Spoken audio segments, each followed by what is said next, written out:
Honorable guests, ladies and gentlemen, to seek guidance from the Almighty, the most gracious, the most merciful, let us begin with the recitation of the dua.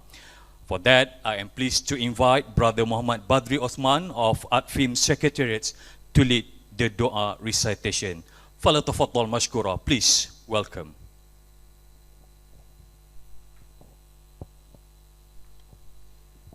Assalamualaikum warahmatullahi wabarakatuh. Al-Fatihah.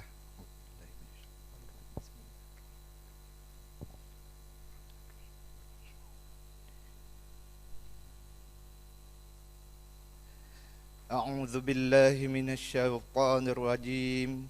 Bismillahirrahmanirrahim. Alhamdulillahi rabbil alamin. Hamdan yuafi ni'amahu wa yukafi'u mazidah. Ya Rabbana lakal hamdu kama yanbaghi li jalali wajhikal karimi wa azim sultanik.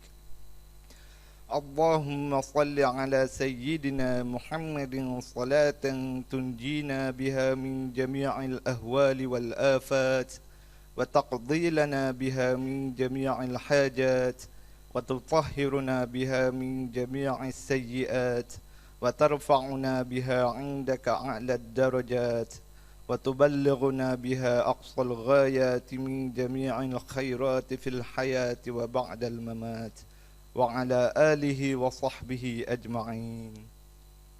Allahumma ya Allah, on this blessed morning, in conjunction with the International CEO Forum 2023, we beseech Thee and grateful towards You in favor of all the infinite blessing to us, Your humble servants, to live in safe and prosperous life.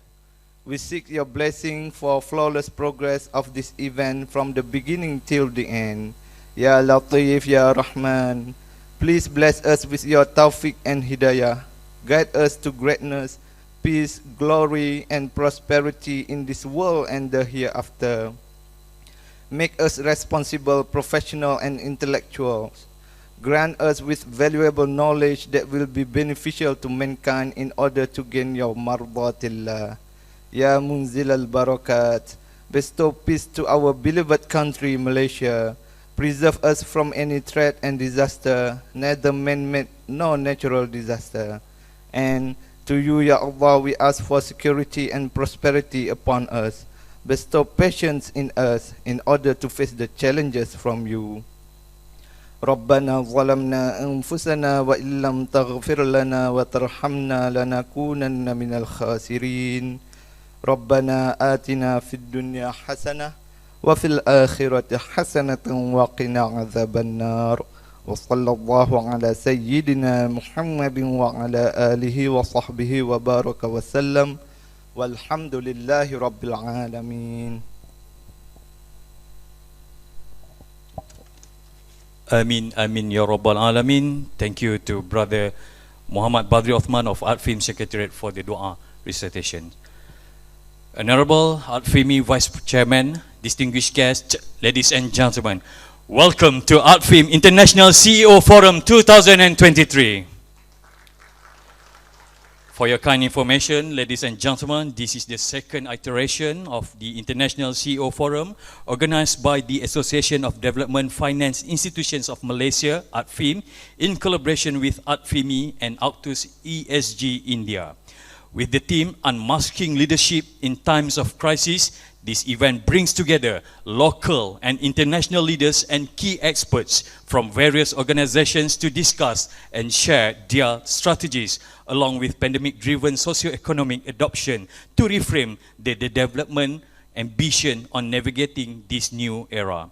Ladies and gentlemen, the organizer, ADFIM, is a unique combination of development financial institutions and entrepreneur development organizations to promote synergy and collaboration toward entrepreneurship potential to serve the unserved and the underserved with the current total of 18 members. ADFIM aims to provide financial inclusion and extend the services with innovative products at a lower cost by leveraging at the members' strengths, and each member is responsible to implement the mandate given by the government to develop business from the identified economic sectors and at the same time achieving the country's socio-economic goals. Realizing the importance of taking the reins effectively in time of volatility, uncertainty, complexity, and ambiguity of VUCA post-COVID-19, ArtFIM has taken a proactive measure to together experts in addressing the practical approach and issues to resile the businesses and industry throughout this 2 days event. The International CEO Forum 2023 is also accessible via live in ArtFIM official Facebook. Ladies and gentlemen, for that, can we give a big round of applause to ArtFIM? Thank you. And ladies and gentlemen, this event will not be possible without our generous sponsors. Let us put hands together for Sabah Credit Corporation, Sabah Development Bank Berhad, Exim Bank Malaysia Berhad, Bank Rakyat, Perbadanan Usahawan Nasional Berhad, and SME Bank. Thank you, our generous sponsors. And also thank you to the ladies and gentlemen. Honorable guests, ladies and gentlemen, let us warmly invite Yang Berusaha Encik Muhammad Prasad Hanif, Secretary General of ArtFIM, to deliver his welcoming remarks. Ladies and gentlemen, please welcome.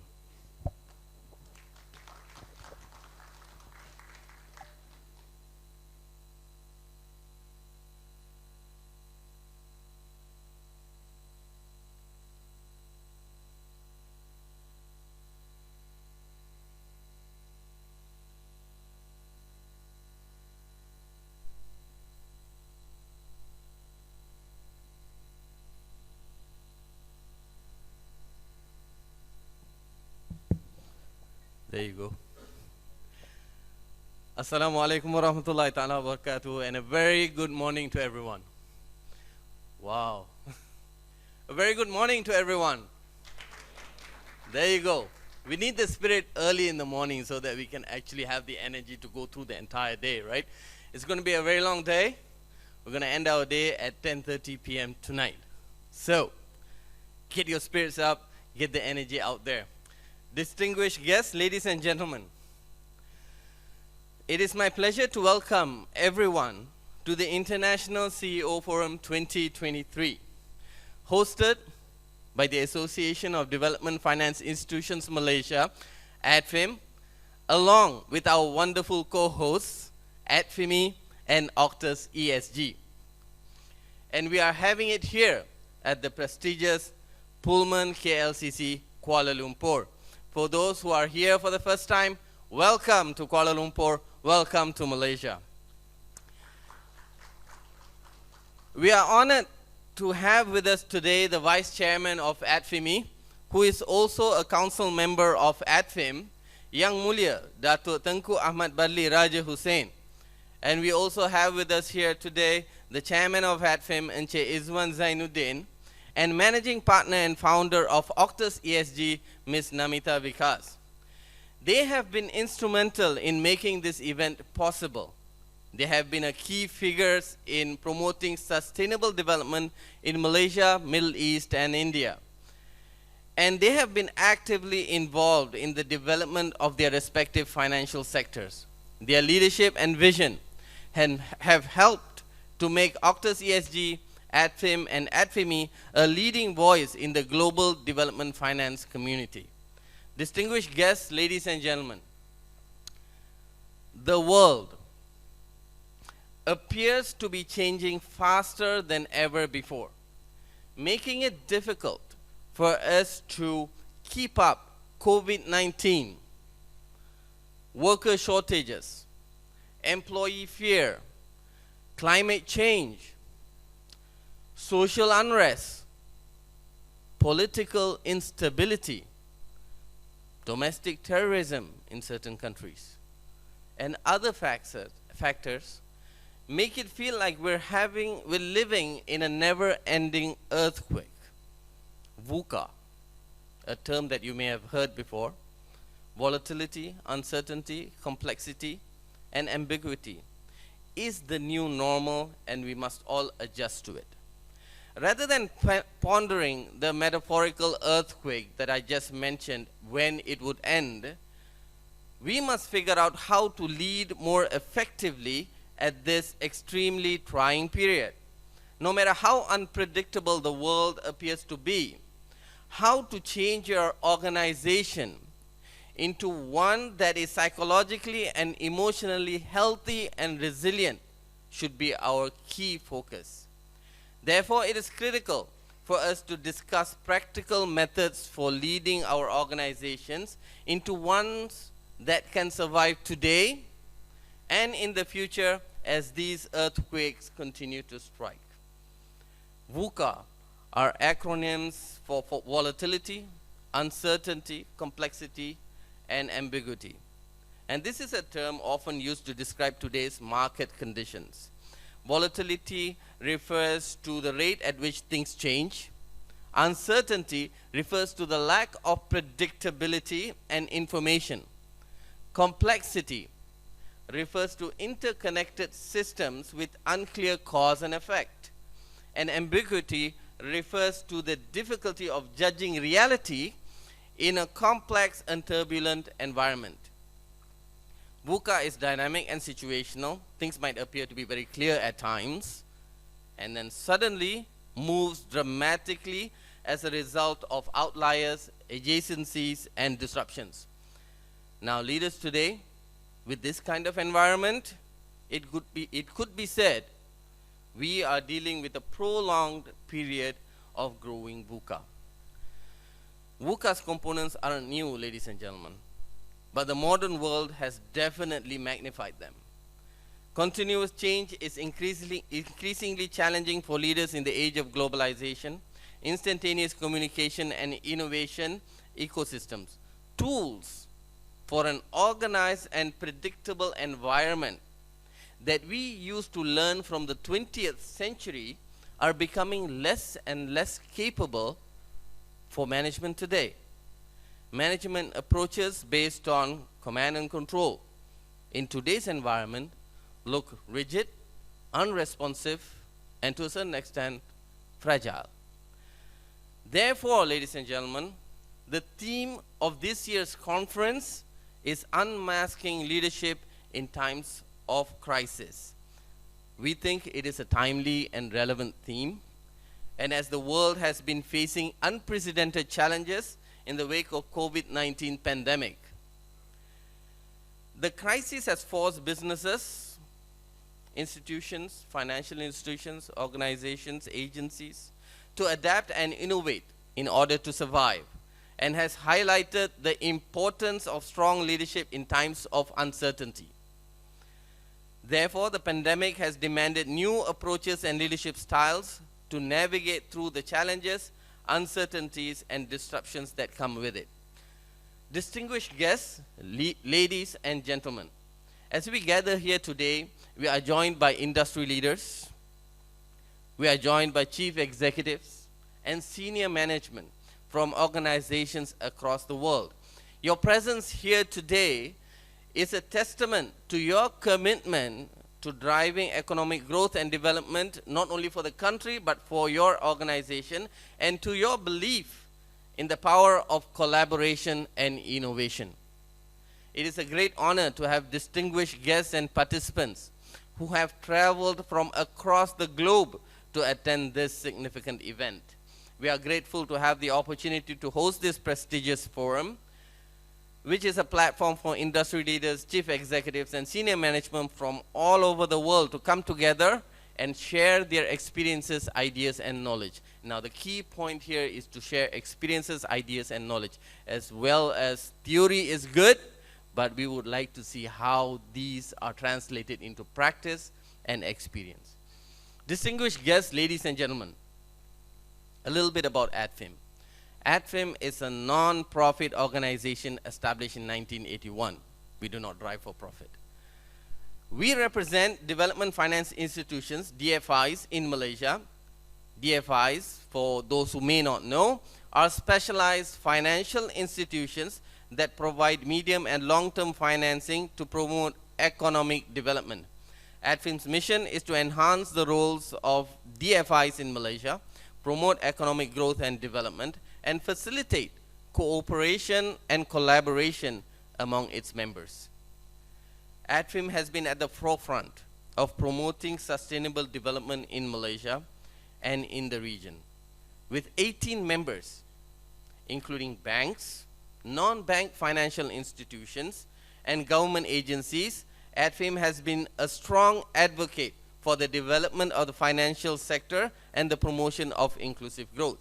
DFIs play a crucial role in supporting economic growth and development in developing countries. According to the World Bank, DFIs are uniquely positioned to provide long-term finance to support infrastructure, small and medium-sized enterprises, and other sectors critical to economic development. In Malaysia, DFIs have played a vital role in supporting economic growth, job creation, and poverty eradication.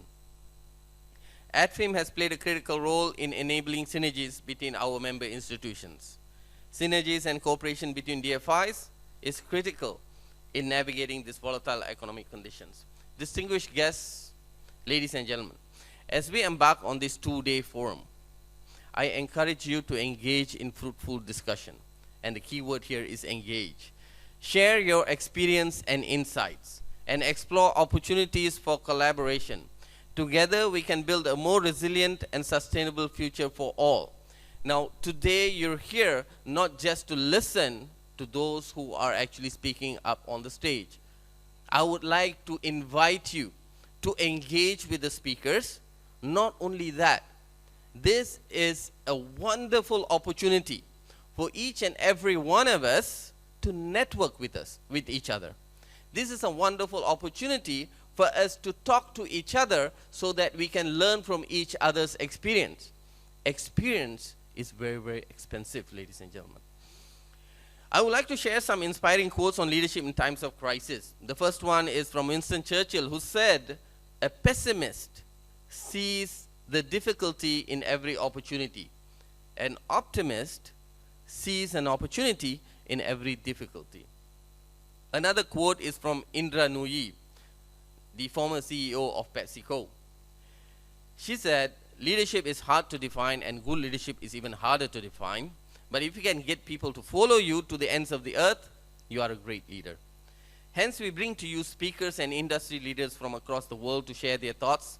We have Tan Sri Azhar Harun this morning, ladies and gentlemen, former Speaker of Parliament, to share with us on the new realities of leadership today. We also bring to you speakers from across the world. We have Mr. Fehmi Tutulmaz from Turkey and Ms. Sylvie J. Ghani from Indonesia today. And we also have speakers from academia. We have speakers from former civil service leadership. And of course, we have also speakers from the country's leadership as well. Tonight, we will have a gala dinner with more keynote speeches and more sharing and a little bit of fun and entertainment as well. That's included. We need to clap for that, at least, right? What's a forum without a little bit of entertainment, right? So we have entertainment tonight. So apart from the diverse range of speakers, we also cover topics from paradigm shifts for leaders to financial inclusion to economic outlook for the 2020s. With these topics, we hope to open your minds and provide to you the information that would enable you to lead your organization and navigate the current economic and geopolitical uncertainties. Distinguished guests, ladies and gentlemen, in the words of Margaret Mead, never doubt that a small group of thoughtful, committed citizens can change the world. Never doubt that this small group can change the world. Indeed, it's the only thing that has actually changed the world, a group of small people. Let us all strive to be those committed leaders, and let us work together to create a better world for generations to come. I would like to once again welcome all our distinguished guests and participants to the International CEO Forum 2023. I hope this forum will provide a platform for fruitful discussion, insights, and knowledge sharing. Let us work together to unmask the leadership qualities needed to navigate through these challenging times and emerge stronger and more resilient. Thank you very much.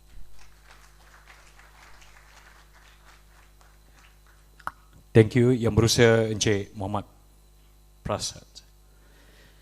Distinguished guests, ladies and gentlemen, it gives me a great pleasure to invite Yang Mulia Datuk Tengku Badlishah Raja Harun, Vice Chairman of ADFIMI and President CEO Agrobank, representing the Honorable Mr. Osman Aslan, Chairman of ADFIMI, to deliver the officiating address. Ladies and gentlemen, please welcome Yang Mulia Datuk Tengku.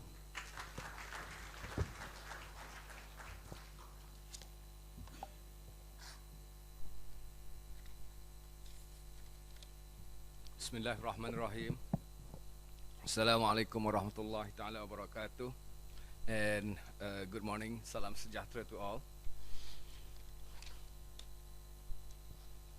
Encik Muhammad Prasad Hanif, Secretary General of ADFIM, and Mr. Izwan is not here today, and Mr. Ilhami Ulstuk, Secretary General, Association of National Development Finance Institution in member countries of the Islamic Development Bank at ADFIMI. Respected speakers, distinguished guests, ladies and gentlemen, Alhamdulillah, with the blessing and grace of Allah Subhanahu wa Ta'ala, it is my pleasure to warmly welcome you to the International CEO Forum 2023 team Unmasking Leadership in Times of Crisis. I am deeply honored to be amongst the distinguished participants from Malaysian and foreign international institutions, government agencies, private sector, and the academias. It is my hope that this forum will allow us to engage in meaningful discussions so that we can learn from our collective experiences, knowledge, and wisdom. As Mr. Prasad Hanif mentioned just now, is about all the learning of collective experience and collaboration. On behalf of ADFIMI, I extend my sincere thanks to all of you for your support and participation in this event.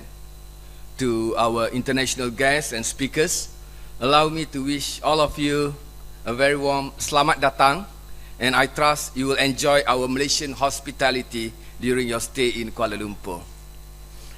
I would also like to commend the joint organizers of this event, ADFIMI, ADFIM, and Octus ESG, sponsors and collaborators for their commitments in making ICF 2023 a reality. Ladies and gentlemen, let me begin by introducing ADFIMI. ADFIMI is the Association of National Development Finance Institutions in member countries of the Islamic Development Bank. We are autonomous, independent, and non-profit organization consisting of around 40 DFIs from 18 countries across 3 continents.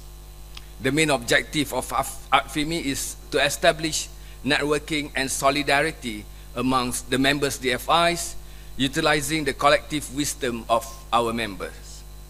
In this context, ADFIMI organizes networking and capacity building activities for its members' DFIs.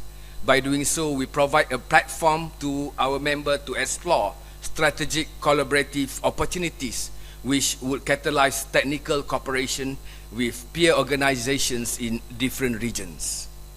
As long-time collaborators, ADFIMI and ADFIM have been jointly organizing numerous programs over the years for the betterment of the DFIs.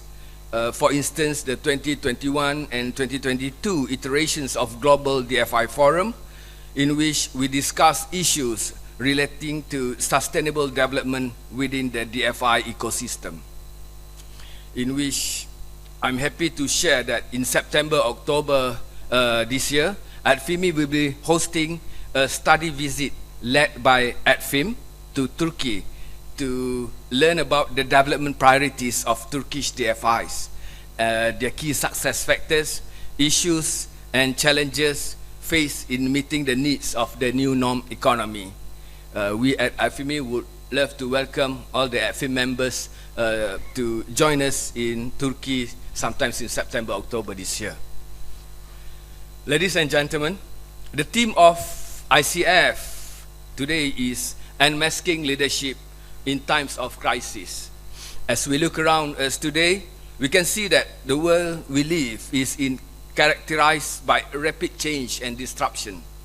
While the concept of volatility, uncertainty, complexity, and ambiguity is not new, the pace of change is increasing.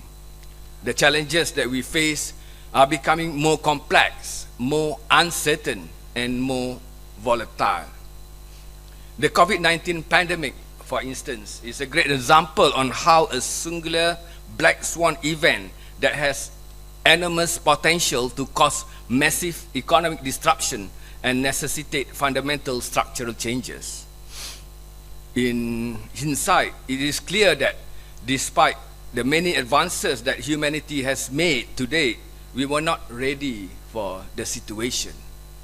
The last 2 years has been a monumental global effort to contain this outbreak and manage the long-lasting consequences it has had on our professional and personal lives. Unfortunately, the COVID-19 pandemic will not be the last black swan in event of significant consequences that we encounter in our lifetimes. Economic, social, and environmental issues such as climate change will continue to pose challenges that are more complex than ever before. It will be difficult for us to keep up, let alone plan for the future. The burden of leadership then grows exponentially as the world depends on leaders who are equipped to successfully navigate us through these new realities. In this new world, we need leaders who are agile, flexible, and adaptable. We need leaders who are disruptive, make quick decisions, and respond to changing environment with confidence and decisiveness. More importantly, we need leaders who can inspire and motivate their team and communicate to achieve great things even in the face of adversity. As we expect more challenges to come in our way, leaders must be prepared to deal with unexpected with great confidence, competency, and resilience. As we have discovered in the recent pandemic, failure to do so is not an option, as the cost of failure is too much and too high. Strategic preparation for this requires deep reflection of what truly makes a good leader of present and the future.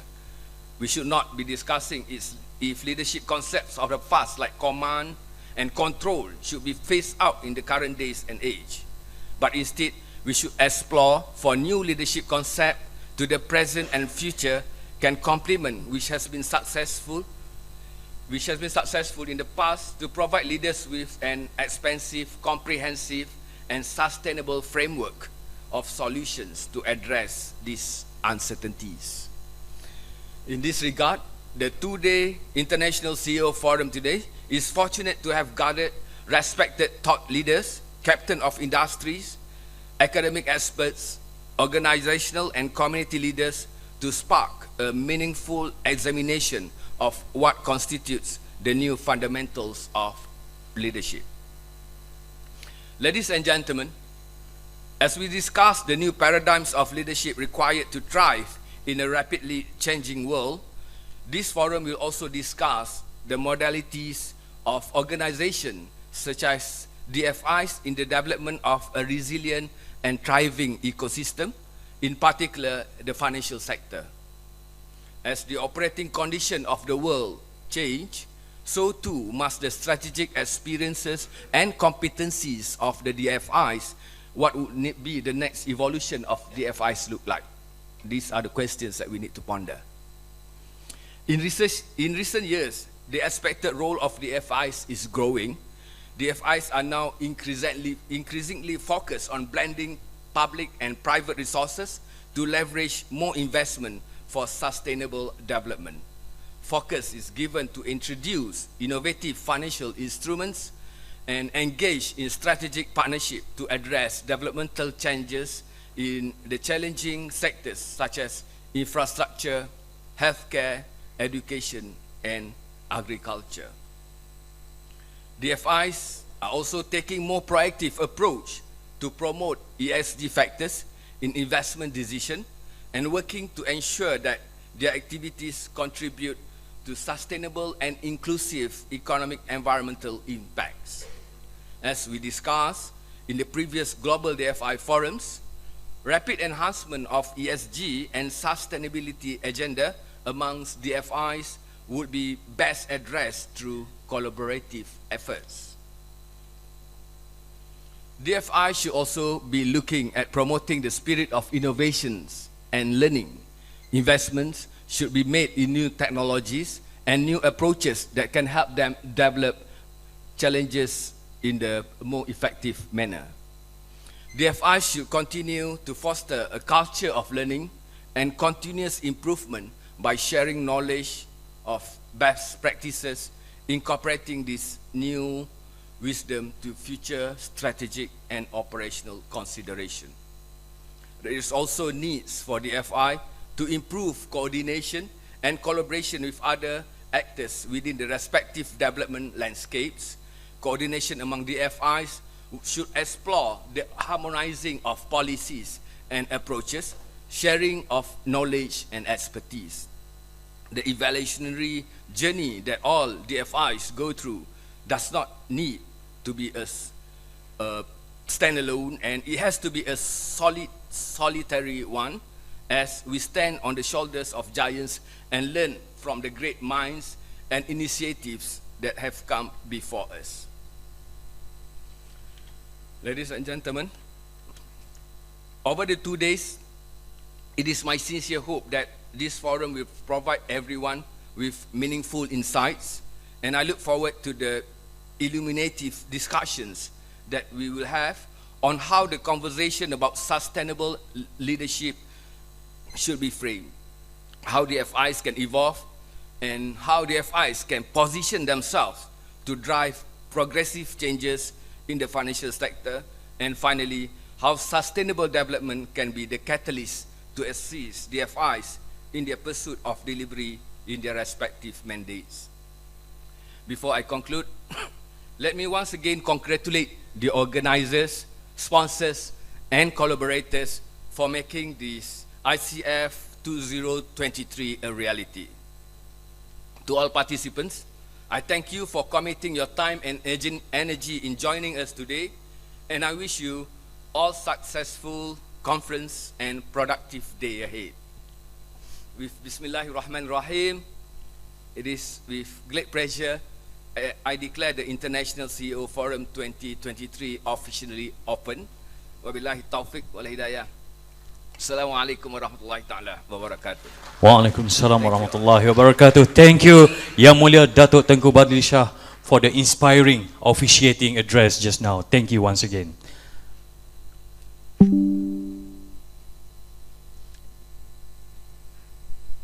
Ladies and gentlemen, I believe some of us has traveled across the globe, traveled thousands of miles, and also traveled very far from Sabah and Sarawak as well. So I believe some of you have not meet each other yet, okay?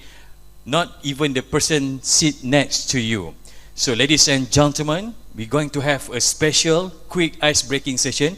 Datuk Tengku, allow me to conduct this ice-breaking session. So for that, ladies and gentlemen, to get to know each other, to get to know each participants, and to have a very good networking session, the organizer has already put some sticky notes right in front of you, 3 pieces of sticky notes. This row will have are having 3 pieces of green sticky notes. The middle row have pink sticky note, and also the other row having 3 yellow sticky notes. So please take that sticky note. You will have 3 pieces of sticky note. All right. So what I want you to write on that sticky note, on each of the sticky notes, 3 things. The first one is you have to write your name, your full name. Second one, you have to write your organization. And the third one is what is to expect, and also what do you want to learn from this forum. So in each sticky note, Okay? In each sticky note, you have to write 3 things: name, organization, and also your expectation and what do you want to learn from this forum. Okay? So I give you 10 minutes to write on each sticky note. Can we have some music for that? Thank you. Your name, your organization, and also what do you want to learn and what is your expectation. Say all the words inside my head. I'm fired up and tired of the way that things have been. Oh, ooh, the way that things have been. Oh, ooh. Second, don't you tell me what you think that I can be. I'm the one at the sail. I'm the master of my sea. Oh, ooh, the master of my sea. Oh, ooh.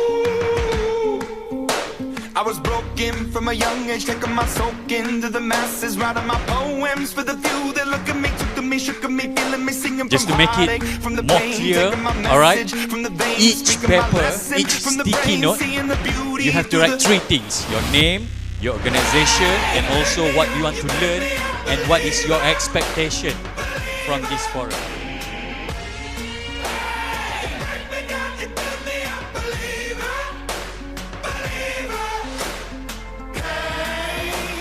Let the bullets fly, let them rain.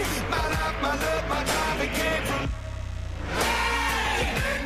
You burn me up, believer. Okay, shall I put it in bahasa, if you may? Okay, setiap daripada kita, setiap daripada partisipan perlu menulis dalam setiap sticky note nama, organisasi dan apa yang ingin dipelajari dan juga apakah expectation daripada event ini dalam setiap sticky notes. Jadi kalau kita ada 3 sticky note, it means 3 times we need to write our name. Thank you. It broke open and rained down. It rained down like. You burn me up, believer, believer. You burn me up, believer, believer. Let the bullets fly, let them rain. My life, my love, my drive, it came from. You burn me up, believer, believer. Last days Okay. last by the grace We still have of the fire time. and the flames. You're the face of the Your name, future, your the blood organization, in my veins. and Oh, also the blood what in is my veins. your expectation and what do you want to learn from They this never did, International never did, CEO Forum. never did, till it broke up when it rained down. It rained down like.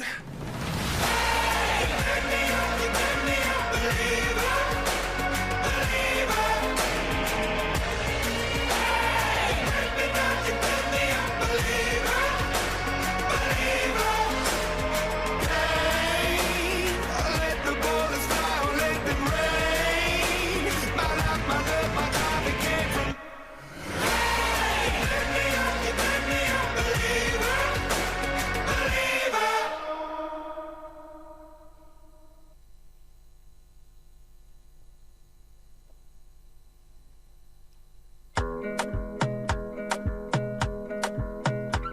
Okay, are we ready? Thank you so much. Where are you coming from, sir? From Turkey. Welcome to Kuala Lumpur, Malaysia. Please enjoy the rest of your stay. Baby, calm down, calm down. Yo, this your body, There are still some of the delegates who still writing. Never mind. Please do so. Please complete all 3 sticky notes with your names, your organization, your expectation, and what do you want to learn from this event. Baby, gon' give me your lo lo lo lo lo lo lo lo wo wo wo wo wo. You got me like wo wo wo wo wo wo wo wo. Shawty gon' give me your lo lo lo lo lo lo lo lo wo. Okay, it seems like everyone is ready. Okay, the next assignment is, can we turn down the volume a bit? Alright, thank you. The next assignment is, I am pleased to invite each and every one of you to mingle around, to stand up, to walk around, and to meet people from different sticky notes colors and exchange the sticky notes. Understand? All right. For example, this row is green color sticky notes. This row, pink color sticky note. And also on my left side is yellow sticky note. So please exchange the sticky notes to the different colors. So for example, the middle row have to exchange with the left and also right. So each of us will receive 3 different colors. Make sure each of us receive 3 different colors of sticky notes. Please mingle around, ladies and gentlemen. And while doing that, please introduce yourself. Please make some connection, get to know each other, and explain what is right, what is written in the sticky notes. Thank you. I'm giving you 5 minutes for this.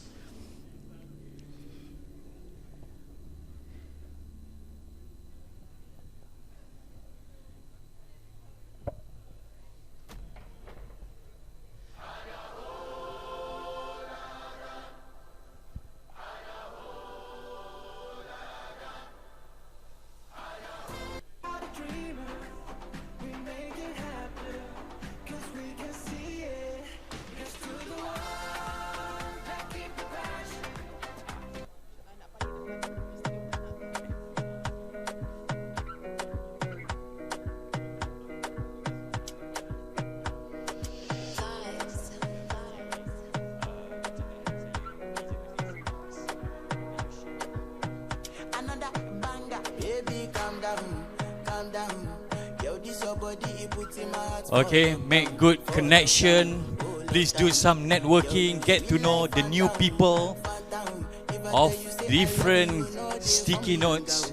Oh, young girl, no, tell me no, no, no, no. Oh, oh, oh, oh, oh, oh, oh, oh, oh, oh, oh, oh, oh. Baby, gon' give me your lo, lo, lo, lo, lo, lo, lo, lo. Oh, oh, oh, oh, oh. You got me like whoa, whoa, whoa, whoa, whoa, whoa, whoa, whoa. Shawty gon' give me your lo, lo, lo, lo, lo, lo, lo, lo. Oh, oh, oh, oh, oh. I see this fine girl from my party, she wear yellow. Every other girl they do too much, but this girl mellow. Now in my fine situation, I go use they tell I'm mellow. Finally I find way to talk to the girl, but she ain't no one follow. Who you gonna phone for one? When you know I go for one, then I start to feel a bum bum one. But she dey give me small small one. I know say she start to pass it down one one.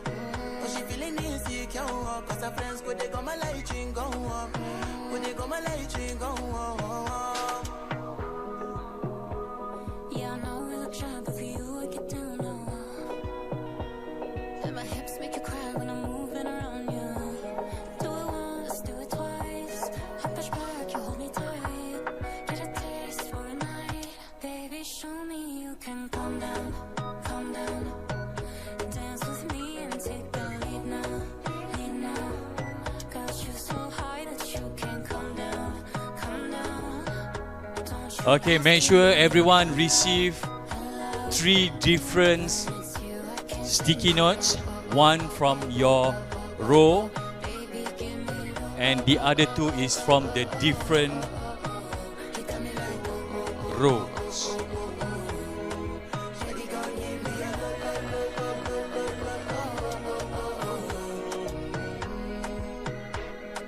As I reach my house, I see me got a small. Please get to know each other. As me I Take this opportunity for you to create a new connection, to establish new collaboration like mentioned by the Secretary General. So ladies and gentlemen, please don't miss your chance for a very good and interesting networking session in form of ice breaking. Thank you. and that's a risk you take. Baby, calm down, calm down.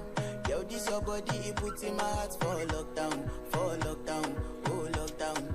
Yo, you sweet life, phantom, phantom. If I tell you say I love you, you know they for me, young girl, oh young girl. No, tell me no, no, no, no, oh, oh, oh, oh, oh, oh, oh, oh, oh, oh, oh, oh, oh, oh. Baby, come give me your lo, lo, lo, lo.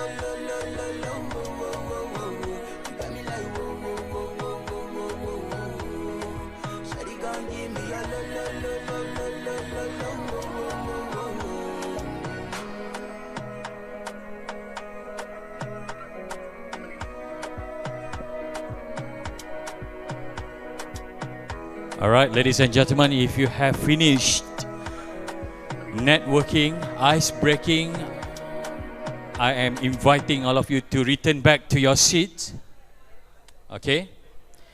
If you have already finished exchanging the sticky notes, please return to your respective seats. Thank you.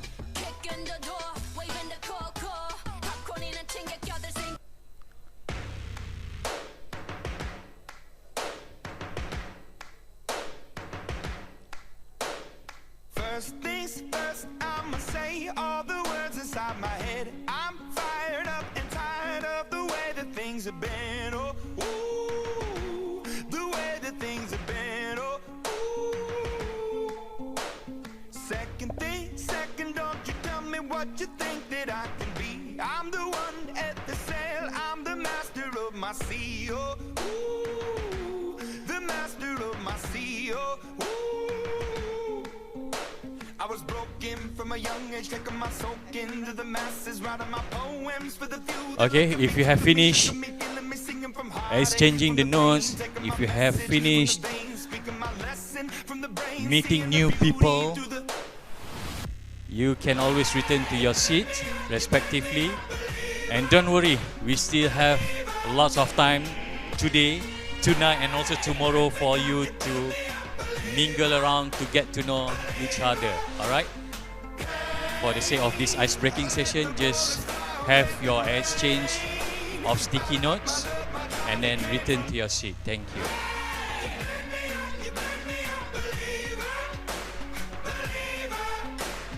Third things third, send a prayer to the ones up above. All the hate that you've heard has turned your spirit to a dove. Oh, ooh, your spirit up above. Oh, ooh.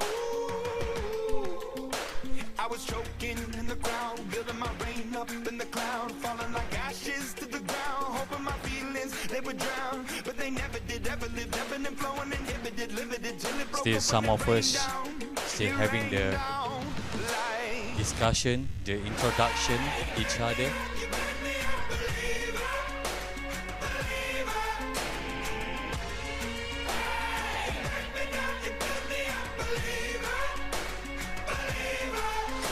Okay. Thank you very much everyone for your participation, but we haven't done yet. Okay. The next thing is, I'll pick randomly any of the participants and delegates to share what is written in the sticky notes, the new people that you met just now. All right? So, to honor all the ladies, because we are celebrating the International Women's Day, I'd like to pass the microphone first to a lady, to a lovely lady here. Please have this microphone. Can you share your name, Miss?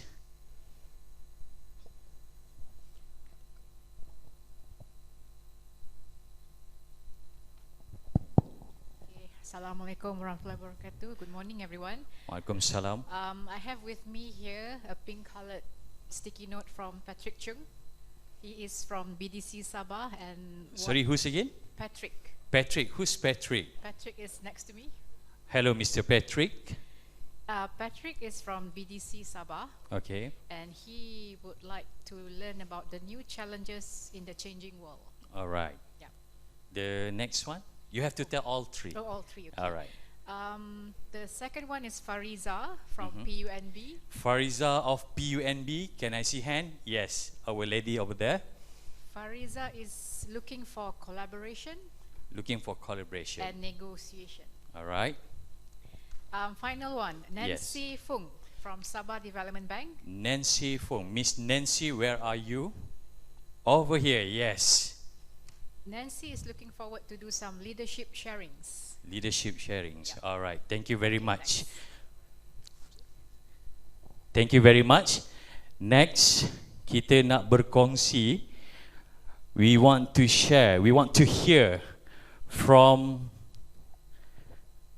our brother over here, sir. All right. So, could you please introduce your name?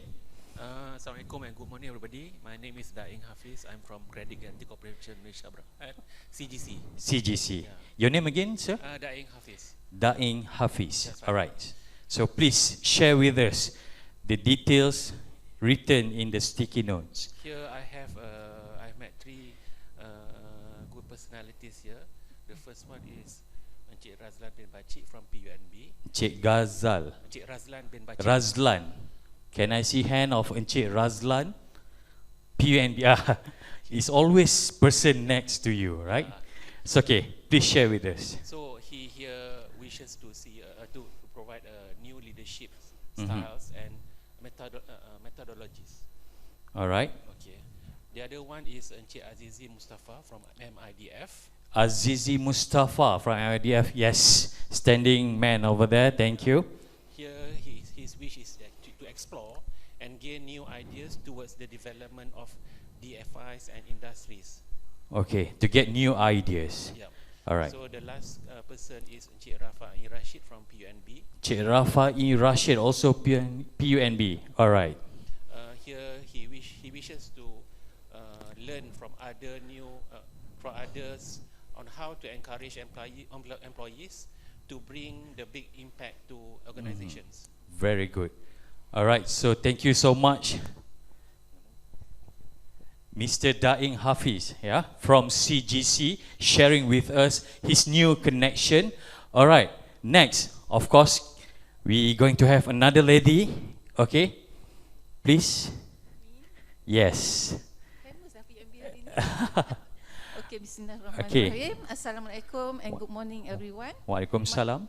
My name is Roslina. Roslina. From PUNB. PUNB as well. Yeah. Okay. That's why I thought that you should give to someone else. It's okay then. So I have three new friends here this morning. Number one is Mr. Izham from BSN. Mr. Izham of BSN, the man in batik. Yeah. Okay.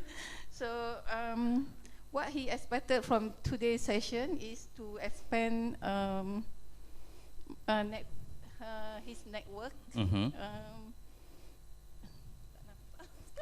It's okay. Yeah. To expand his network. Yeah. Another second thing is to get new or innovative leadership approach to through challenges. Okay. Yeah, through challenges. Okay. We have a lot of challenges. So second one is Mr. Eric Fu from Sabah Development Bank. Mr. Eric Fu. Yeah, over there from Yeah, over Sabah. there. Yeah. So he expected to do networking with the FI members and also to search current trends and challenges in leadership. All right. I tambah sebenarnya. It's okay. Okay. Second, the third one is Chang Kok Kieng from Miss- Sabah. From Credit Sabah, so Union. Mr. or Miss Chang. Miss Mr. Chang over there. Yeah. From Sabah as well. Yeah. Okay. So you just put strategies and innovation. Strategies, to learn on strategies and also innovation. Right. Thank you so much, Puan Roslina. All right, last but not least, I would like to have our international delegates. Sir, do you mind to share your new connection here today? Yes, thank you. Introduce yourself first. I am Osman Karaktuk. I am from Turkey. Osman. Yes, Osman. All right. I am coming from Turkey, Istanbul. Mhm. I can change only two sticky notes. It's okay. Just share with us Yes. who you One- met. One is Hazine Muhammad. Hazlina Muhammad, PUNB. PUNB as well. Yes. I believe she wanted- most of the delegates from PUNB. Yes, she wants to learn moving forward. How can we move forward? All right, how we can move forward. All right. And the second sticky note is from Roswalti Matlazim. Roswati Matlazim, Yes, PUNB. PUNB as well. Yes, she wants to learn success stories. Okay, very very interesting to learn to know the success story. All right. Okay. Yes. These two I can only change. No because, problem. Mr. Osman, thank you very much. Once again, welcome to Malaysia, to you and also your colleagues. All right. I would like to have from Sabah. Can I see hand from Sabah? Mr. Eric, you from Sabah, right? All right. If you don't mind telling us, who do you met just now? All right, good morning, everybody. Yeah. I met Rosalina Mamat from PUNB as well. Okay. And she said to be inspired by great leaders. Okay. And I also have Ahmad Daud, also from PUNB. Actually, all the PUNB people should put up your hand. Right? Yes. Cik Ahmad Daud, which one? Cik Ahmad Daud? Yeah. And he said to learn on leadership from great leaders. Mm-hmm. And then I also have Zorina Othman from Agrobank. Yes. She's here. Give her a hand as well. All right. So thank you very much, Mr. Eric.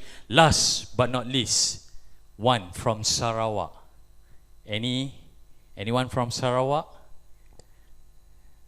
Suddenly, no one from Sarawak. Okay, never mind, ladies and gentlemen. We are about time. So, hold on. Okay. It's okay.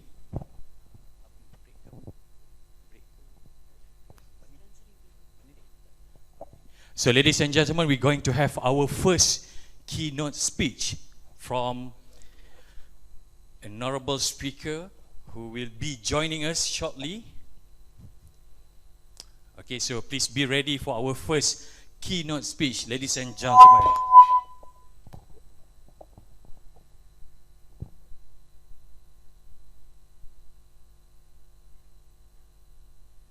Before that, please give a big round of applause to all of us. Big round of applause, ladies and gentlemen. Thank you for the ice-breaking session. All right, so you still have time throughout today, tonight, and also tomorrow to get to know and make new connection. Okay, ladies and gentlemen, I am pleased to announce the arrival of our next keynote speaker, yang berbahagia Tan Sri Azhar Azizan Harun. Please welcome.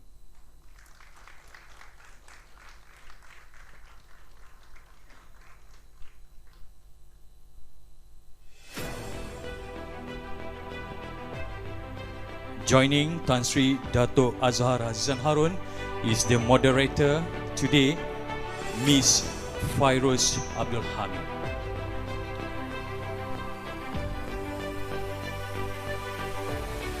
Ladies and gentlemen, before that, allow me to introduce our keynote speaker. He served as the 10th Speaker of the House of Representatives, Dewan Rakyat, Parliament of Malaysia from July 2020 to December 2022, and also the 9th Chairman of Election Commission of Malaysia from 2018 to 2020. He holds Bachelor of Laws from University Malaya and Master of Laws from King's College, University of London. He practiced law with specialization in corporate and commercial laws, shareholders disputes, insolvency, as well as public interest laws.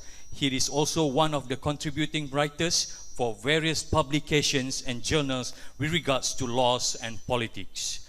This session will also be moderated by Ms. Fairuz Abdul Hamid, Adjunct Professor, UNITAR International University, and with over 30 years of experience in public and private sector, as well as an academia. Ms. Fairuz's experience range from strategy, transformation, innovation, communications, reputation management, crisis management, governance and democracy, business and human rights, as well as sustainability.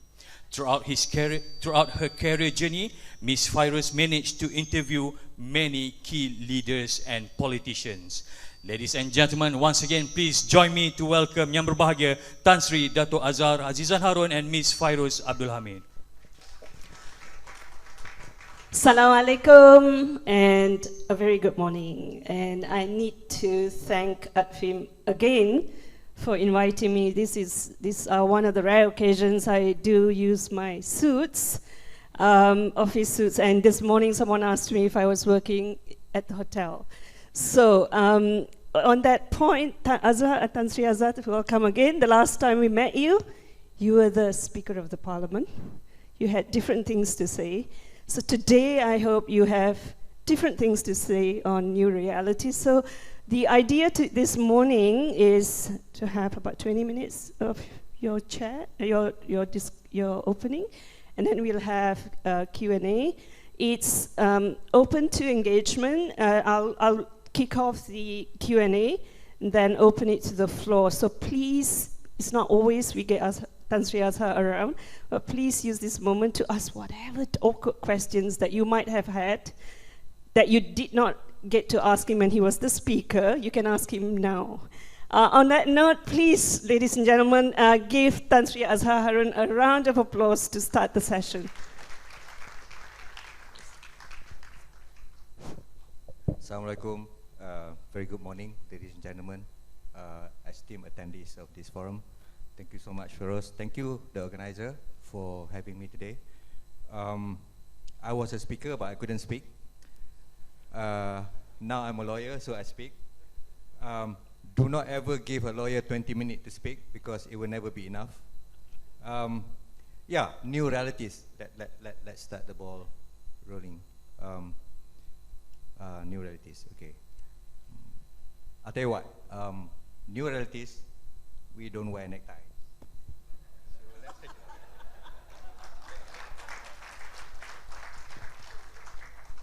it. Prior to the general election, I have written in my WhatsApp status, which nobody reads. Reality will bite after the general election. Reality bites. Why? Because the realities is always at odds with idealism. Ideals. Okay? We fight for ideals. As an activist before, I fought for ideals, but when I was in the government, reality bites. And fair enough, after the general election, reality bites. The result of the general election since 2014 proved that two-thirds majority days are over.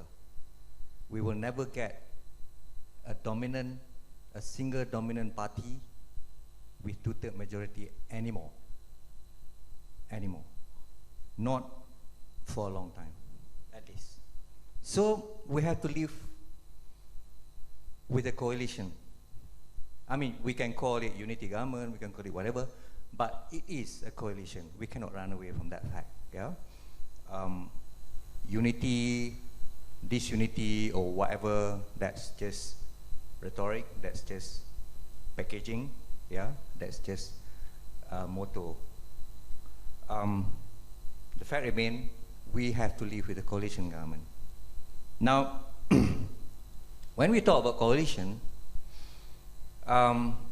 we shouldn't be surprised, or we shouldn't be disappointed. When reality bites, we sometimes feel disappointed and angry and upset, but actually we shouldn't be. Because coalition means the coming together of several parties with different interests, with different dynamics, together to form a government. That is what is provided in the Federal Constitution. A Prime Minister shall be appointed by the Yang di-Pertuan Agong, whom His Majesty believes is likely to command the majority of the Dewan. Okay? So, we should not be disappointed or angry with whatever coalition that comes out of the result of the GE14 or GE15 for that matter. Strange bedfellows have existed for a long time in politics. Let's not go through history, but strange bedfellows have united for a long time in politics. Why are we upset? Even in 2018, who would have thought that Tun Dr. Mahathir would go up a stage with the civil society, with Lim Kit Siang, with Anwar Ibrahim, with Ambiga to sign the Declaration Rakyat, was it? Who would have thought? You know, who would have thought that Tun Mahathir would go to court and shook hands with Anwar Ibrahim? But that's the reality. Reality bites, ladies and gentlemen. So now we have UMNO working together with PKR and with the AP. Again, that's reality. um, over history, even if we go during the World War, Second World War, the La Resistenza, the resistance against the fascist Mussolini in Italy, consists of the communists, the capitalists, the anti-royalists, and the Christian, and former soldiers. You look at the dynamic of that coalition, and it's amazing. They are strange bedfellows. In fact, they are enemies. But people will find a way to unite to achieve a goal. That is our nature. That's our nature. And that's the nature of politics. Yeah? And people will also unite against what is perceived or what is a common enemy or common opponent. And this is what happened. All right? So we just have to live with it. That's the nature of politics. We can argue and whine and wallow in our sorrow. Oh, I didn't vote for that. Forget about it. That's reality, ladies and gentlemen. We just have to live with it. So, being a coalition like this, okay, we have to look at the intra-party dynamics and also the intra-coalition dynamics. Yeah, we got to see the dynamic within PKR, we got to see the dynamic within UMNO itself, the intra-party, DAP, GPS, and whatever. Okay, and then we have to look at the dynamic within the coalition itself. PKR versus DAP, DAP versus UMNO, UMNO versus GPS, GPS versus GRS, whatever. Okay, so now we have a rumor that, you know, GPS will never ever agree that DAP MPs from Sarawak to be included in the cabinet, which is a fact. There is no DAP MP in the cabinet. That's intra-coalition dynamics. We got to be aware of that. And then of course we have the intra-party dynamic. You know, in PKR there are talks that, you know, Rafizi have got their own gang, you know, Anwar have got his own gang, and then the UMNO, you know, we all know the intra-party dynamic within UMNO. So I'm not bitching, but that's a fact. Yeah? So that's the new reality. First. Crisis? Are we in a crisis? People confronted me, ambassadors confronted me, foreign businessmen confronted me when I was a speaker, saying that Malaysia is in a crisis. Are we in a crisis? No, we are not. The fact remains that in 2018, it was the first time a uni-centric government fell in Malaysia. First time since Merdeka. In fact, first time ever since we existed. We have had always a uni-centric government. People call it totalitarian, people call it less than democratic, people call it absolutist, benevolent, absolutist, whatever, but that's a uni-centric government. It fell in 2018. That's our political Big Bang. And after a Big Bang, there'll be chaos. And it takes million and million and 100 million years, billion of years before things settle down. That's our universe. But in Malaysia, of course, it takes time. And we are grappling with this new reality. How to live with it. And we are lucky. We are lucky. You know, if we look at Libya, we look at Syria, we look at Iraq, we look at Afghanistan, the fall of a unicentric, totalitarian, benevolent, absolutist government could lead to massacre, could lead to civil war. But we are okay. We went through MCO, we deal with COVID, the civil servants were excellent, the police work, the soldiers work, the health, the hospital work. We are not in a crisis. What is happening here is that we are just grappling with the new reality, how to live with it, what to do with it. And much good have come out of it. Have you all heard of CSA prior to 2020? Confidence and Supply Agreement? Nobody has heard about it. But we signed it in the Parliament. The first time ever. Have you heard of Special Select Committee operating in the Parliament? No. But we've done it. We've got 10 Special Select Committee. I established a mini secretariat for Special Select Committee. Many laws have been referred to Special Committee. The anti-hopping law, the smoking, Kari Jamaluddin's, the end game, whatever, so that was referred. So much good have come out of it. We've got difficulty in forming a government. Hey, look at Belgium, look at New Zealand. There are countries which took 500 days to form a government. We took 5 days. And we were so busy, we were so noisy. Count our blessing. You know, count our blessing. There is no crisis in Malaysia. We are just grappling with the new reality. We are learning. You know, soon things will settle down, inshallah. So, coalition. Fukuyama has written in his book, Politics of Identity, which is what we are facing now. The political dynamic, the demand that is being made now, to me, are mainly about identities. The identities of the Malay conservative, of the Islamic fundamentalists, and then the demands made by the civil society, the libertarian, the liberal, the progressive, so to speak, the elitist, and the demand made by a party which was once the bulwark of our democracy, but now is facing a downturn, sort of. You know, it's all about identities. Don't underestimate the identity fight.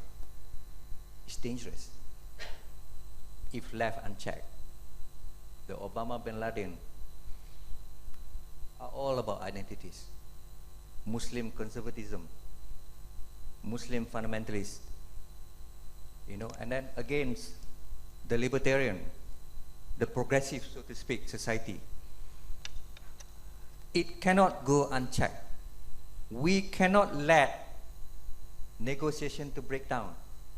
We cannot pull the shutter down and isolate ourselves and isolate the people who we perceive to be against us. It's dangerous. We take child marriage, for example. Child marriage is a very touchy issue in Malaysia. On one side, we have the civil society, the progressive, the libertarian, who are saying child marriage is primitive. But once you say child marriage is primitive, the Malay conservative will say, who are you telling me that I'm primitive? Why are you saying that my prophet is primitive? Then they will pull the shutter down. Our duty in a modern society is to find a convergent point, a point where our interests and our belief converge with their interests and their belief. You see the word that I use? Our belief and their belief. That in itself is difficult. But there must be a convergent point. People say Islam is anti-human right. How could that be? When wives are treated as chattels in the medieval time in Europe, Nabi Muhammad has allowed inheritance to wives. Women took part in battles by providing medical support. So why are we saying that Islam is against human rights? We are the first. Prophet Muhammad was the first to have a court for prisoner of war. So there is a convergent point. Why don't we work from there? So what's the convergent point with regard to child marriage. Why don't we talk about the interests of the children, which is universal, right? An 11-year-old shouldn't get married because, you know, she should go to school. Because health-wise, it might be bad for her if she gets pregnant. Why don't we talk like that? Rather than saying that it's primitive. Then people will just pull the shutter down and say, who are you to call me primitive? That is what I meant by our duty to find a convergent point. And similarly with all the other dynamics that I mentioned, we need to work on finding a convergent point. We cannot go all out and play a zero-sum game. It's dangerous because people will just pull the shutter down and they will say, look, I'm not going to talk to you. And that's bad. The risk of isolating a group from the other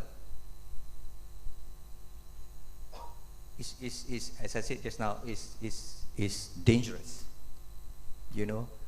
And on one side we have the conservatism and the fundamentalists. We look at the parliament now, the opposition is probably what, 99% Malay? That's not good. It's not good if we play the zero-sum game. Where will that lead us? You know, I fear for that, really.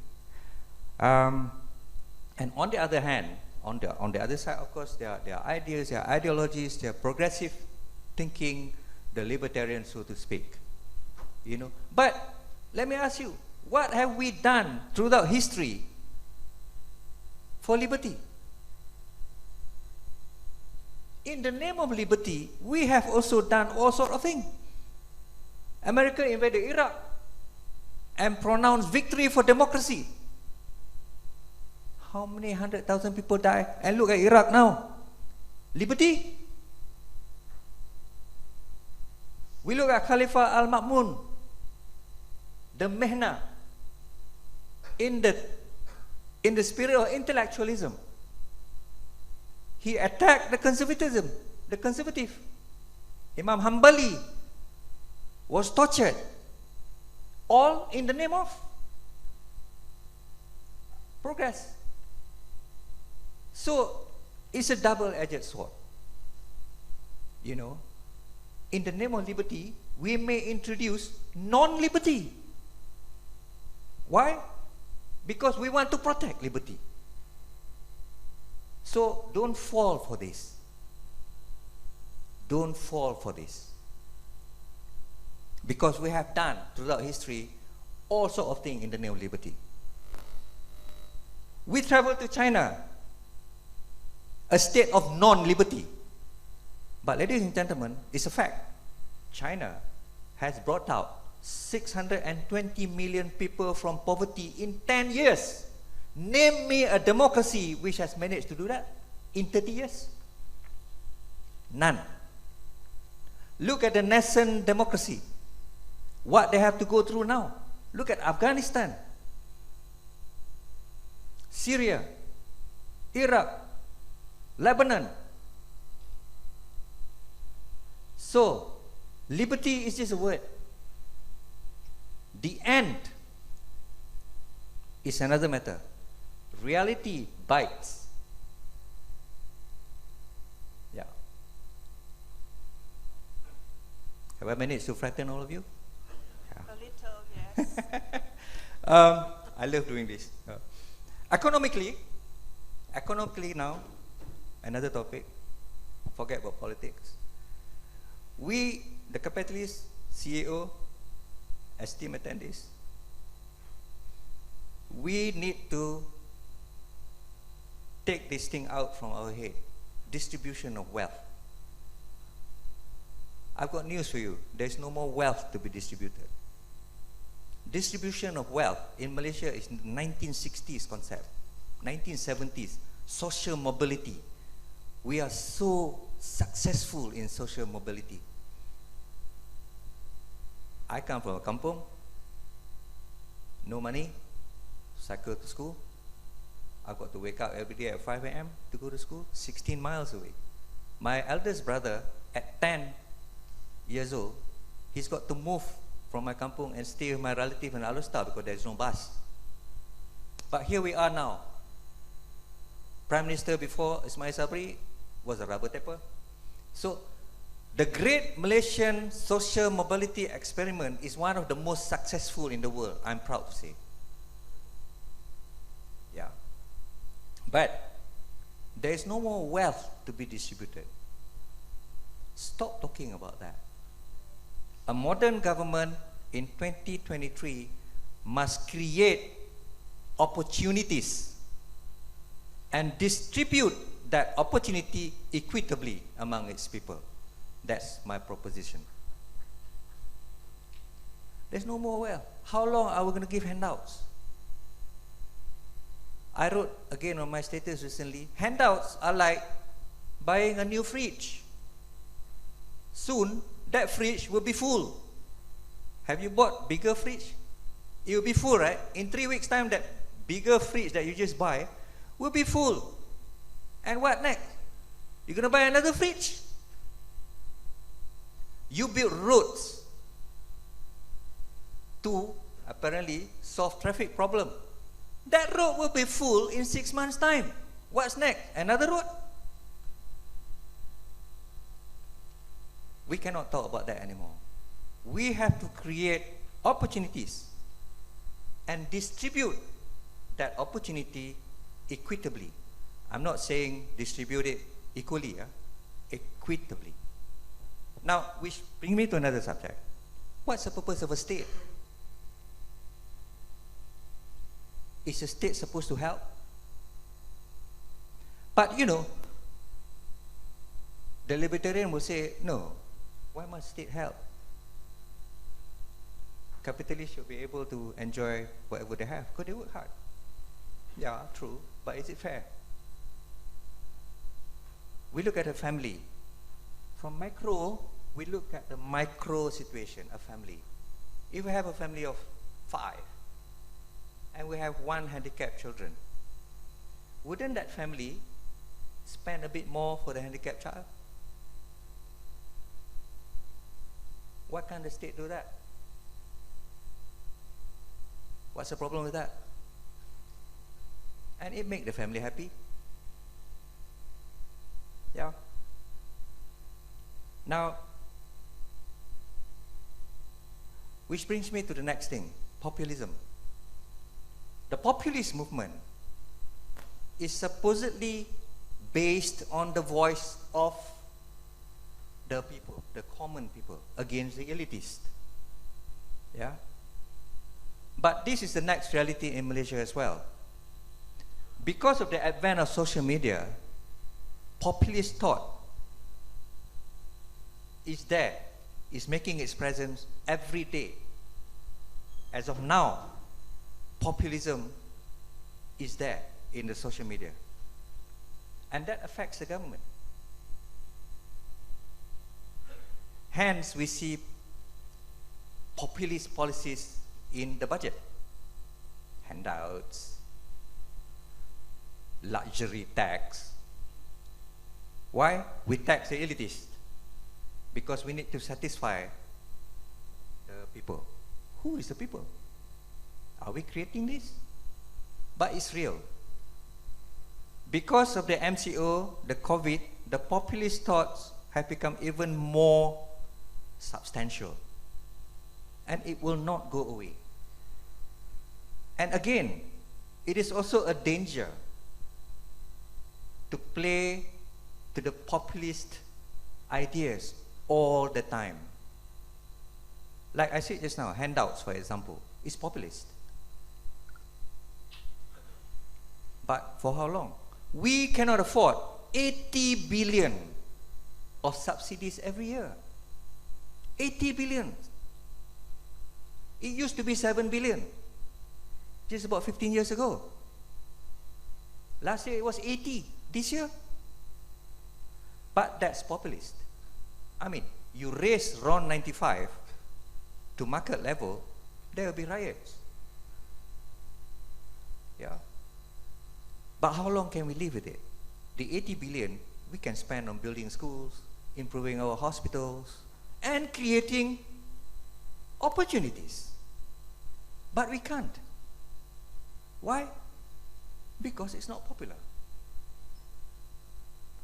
So that's another new reality that confronts us.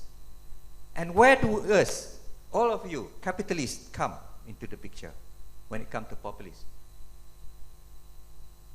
We have to work together. We have got to live within this populist framework. But more than that, the capitalists ought to also define populism. Don't leave populism to just the people. But you see, social media have brought populism to the forefront. We cannot escape that. Social media is almost the second parliament now. You know? There are judges who fear making decisions in a certain way because they fear being whacked by the netizen. I'm an easy target in the net, but I don't care. Really, I don't care. I really don't care. But most care, because they themselves are part of social media. So how do we deal with that? I do not have the answer. Sorry.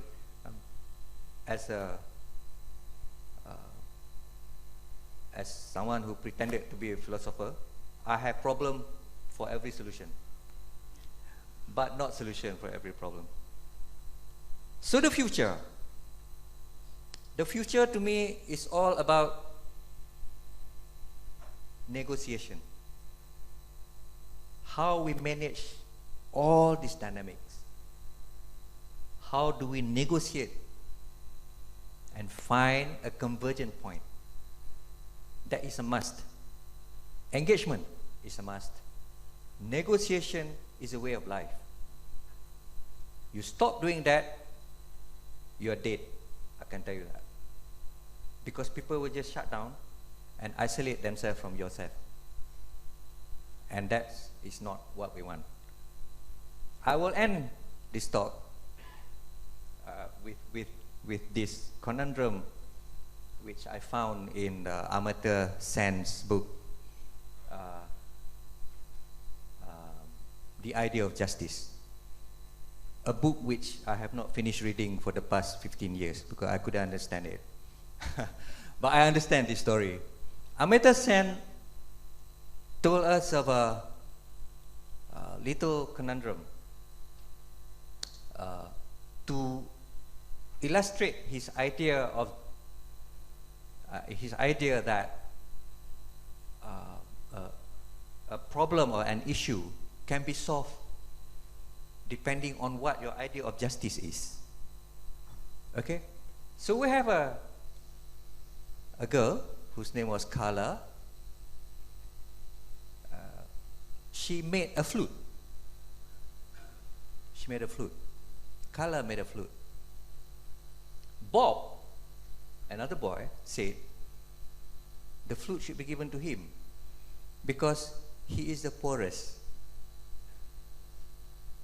But there's another girl, Anne, who said the flute should be given to her because she's the only one who can play the flute. Carla, in the meantime, say, I should keep the flute because I made it. So who should keep the flute? The libertarian among us will say, Carla should keep the flute because she made it. Of course, the egalitarian among us will say, Bob should keep the flute because he's the poorest. Yeah. And the libertarian among us will say, Anne should keep the flute because she can play. So with that, I close this speech. It's for you to think about it tonight and explore this various idea of justice and come come up with an answer. You know, the Malaysian way is, of course, to give the flute to a PLC. Or a GLC. Or a GLC. No, I'm joking. No, sorry. Okay, I leave you all with that. Thank you so much with the. Thank you. That was awesome. And the first question. So the new realities, one of the words that came out, and also identity politics. Two questions that relates back to business. Yeah. What's driving societal level? What's driving the new realities? Why have we been a society that's been accustomed to or somewhat comfortable with a form of government over the last 6 decades or 62 or 63 years is now calling for, I mean, the government is a reflection of society. Which part of society, that's debatable.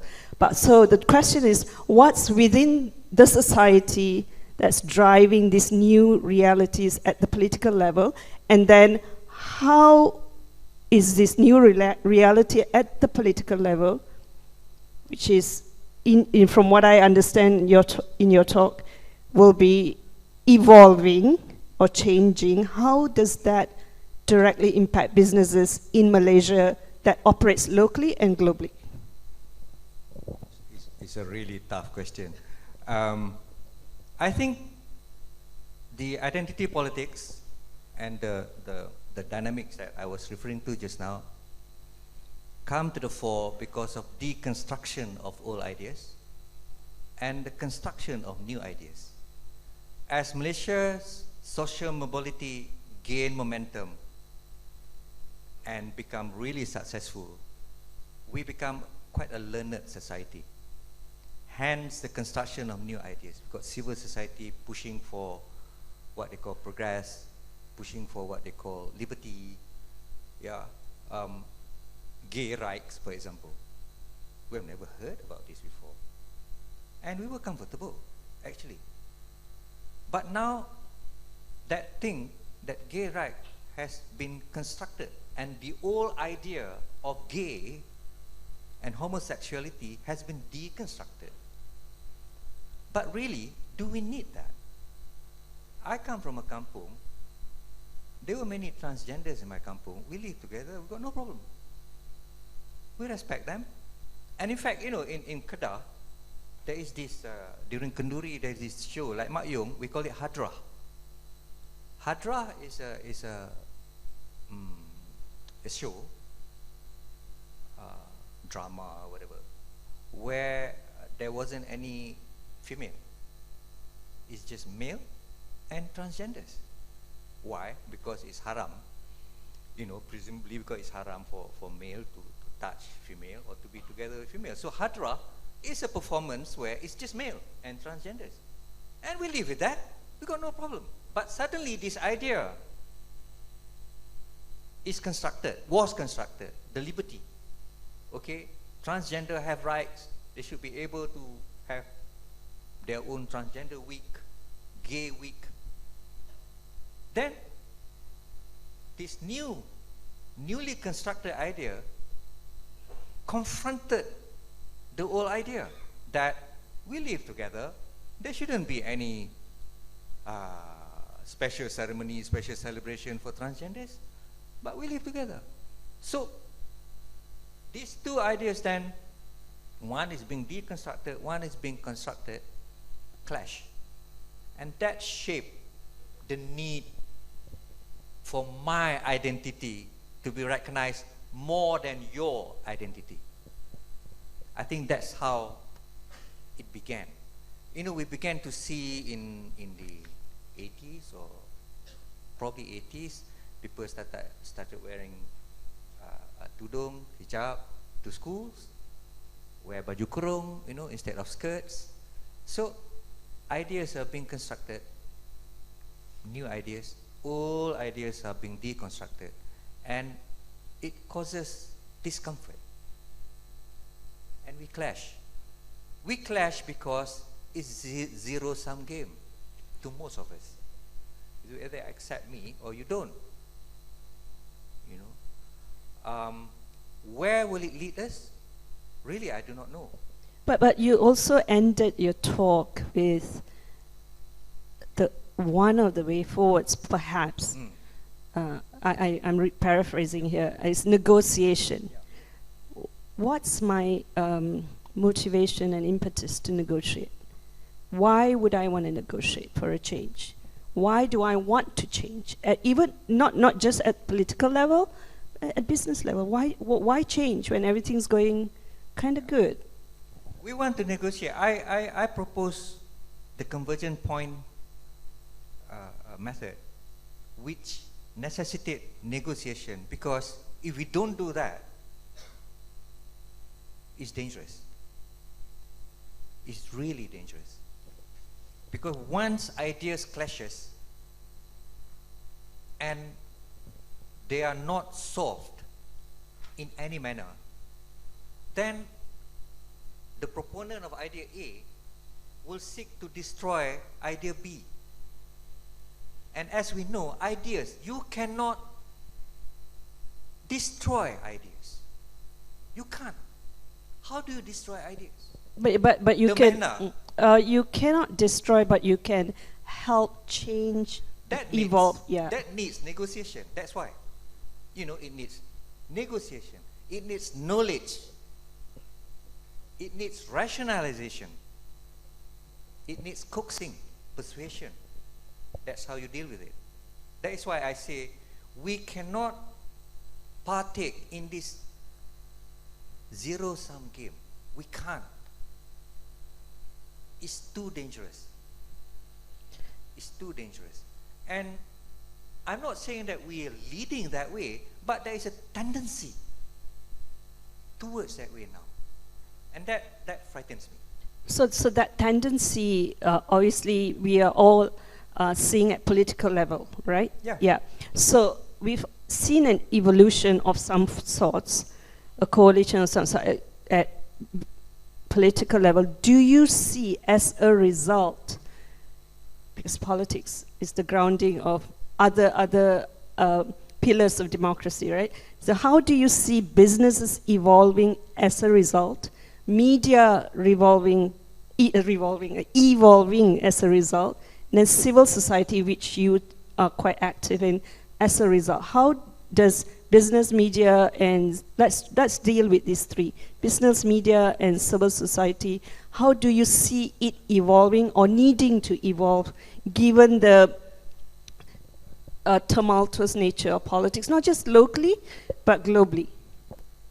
The business is quite easy for me to answer that question. What's the purpose of business? To make profit, right? So if we realize that our profit, our end game is profit, would be affected if we don't talk, then we would talk. It's as simple as that. What greater realization for business to move towards negotiation than its own realization that it affects profit? You can only make profit if we are peaceful. Of course, there are people who make profit during war, but we are not in that business. So, but you know, that's a fact. If we think about it, if we think the color, the bob, the ants problem of this world, if we think about the intra-dynamic that we have, okay, the clashes of ideas being deconstructed and constructed, and where it will lead to, and it may lead to a non-peace. That would mean non-profit, right? Sustainability, we live with it now. Before, we used to be, I don't want to spend money for sustainability, but we are now, right? Why? Because we realize it affects our profit. Populist. No matter how much we dislike populist move, luxury tax. I work hard for my money. Why are you taxing me more? But we need to realize that we need that. And then we will begin negotiating. What about media and civil society? Yeah, media, you know, the libertarian will say freedom of speech. Right? But every freedom comes with responsibility. That's a reality. That's ideal versus reality that I was referring to just now. If we push for ideas and ideology and ideals to the hilt, we are discarding reality. So media should realize there are ideal, freedom of speech. There are also realities, Sedition Act. You know, Sedition Act is bad. I was against it. You know, but then sometimes you sit and think about it. Does it mean that the media can go on and provoke racial issues at their whim and fancies at any time they like? And that will lead to disharmony, and that may lead to riots, and that affect our profit, that affect our way of life. You know, so there must be a balance. Media should really think about the balance between your ideals, your duty and functions. We respect that, but we should also respect the reality of it all.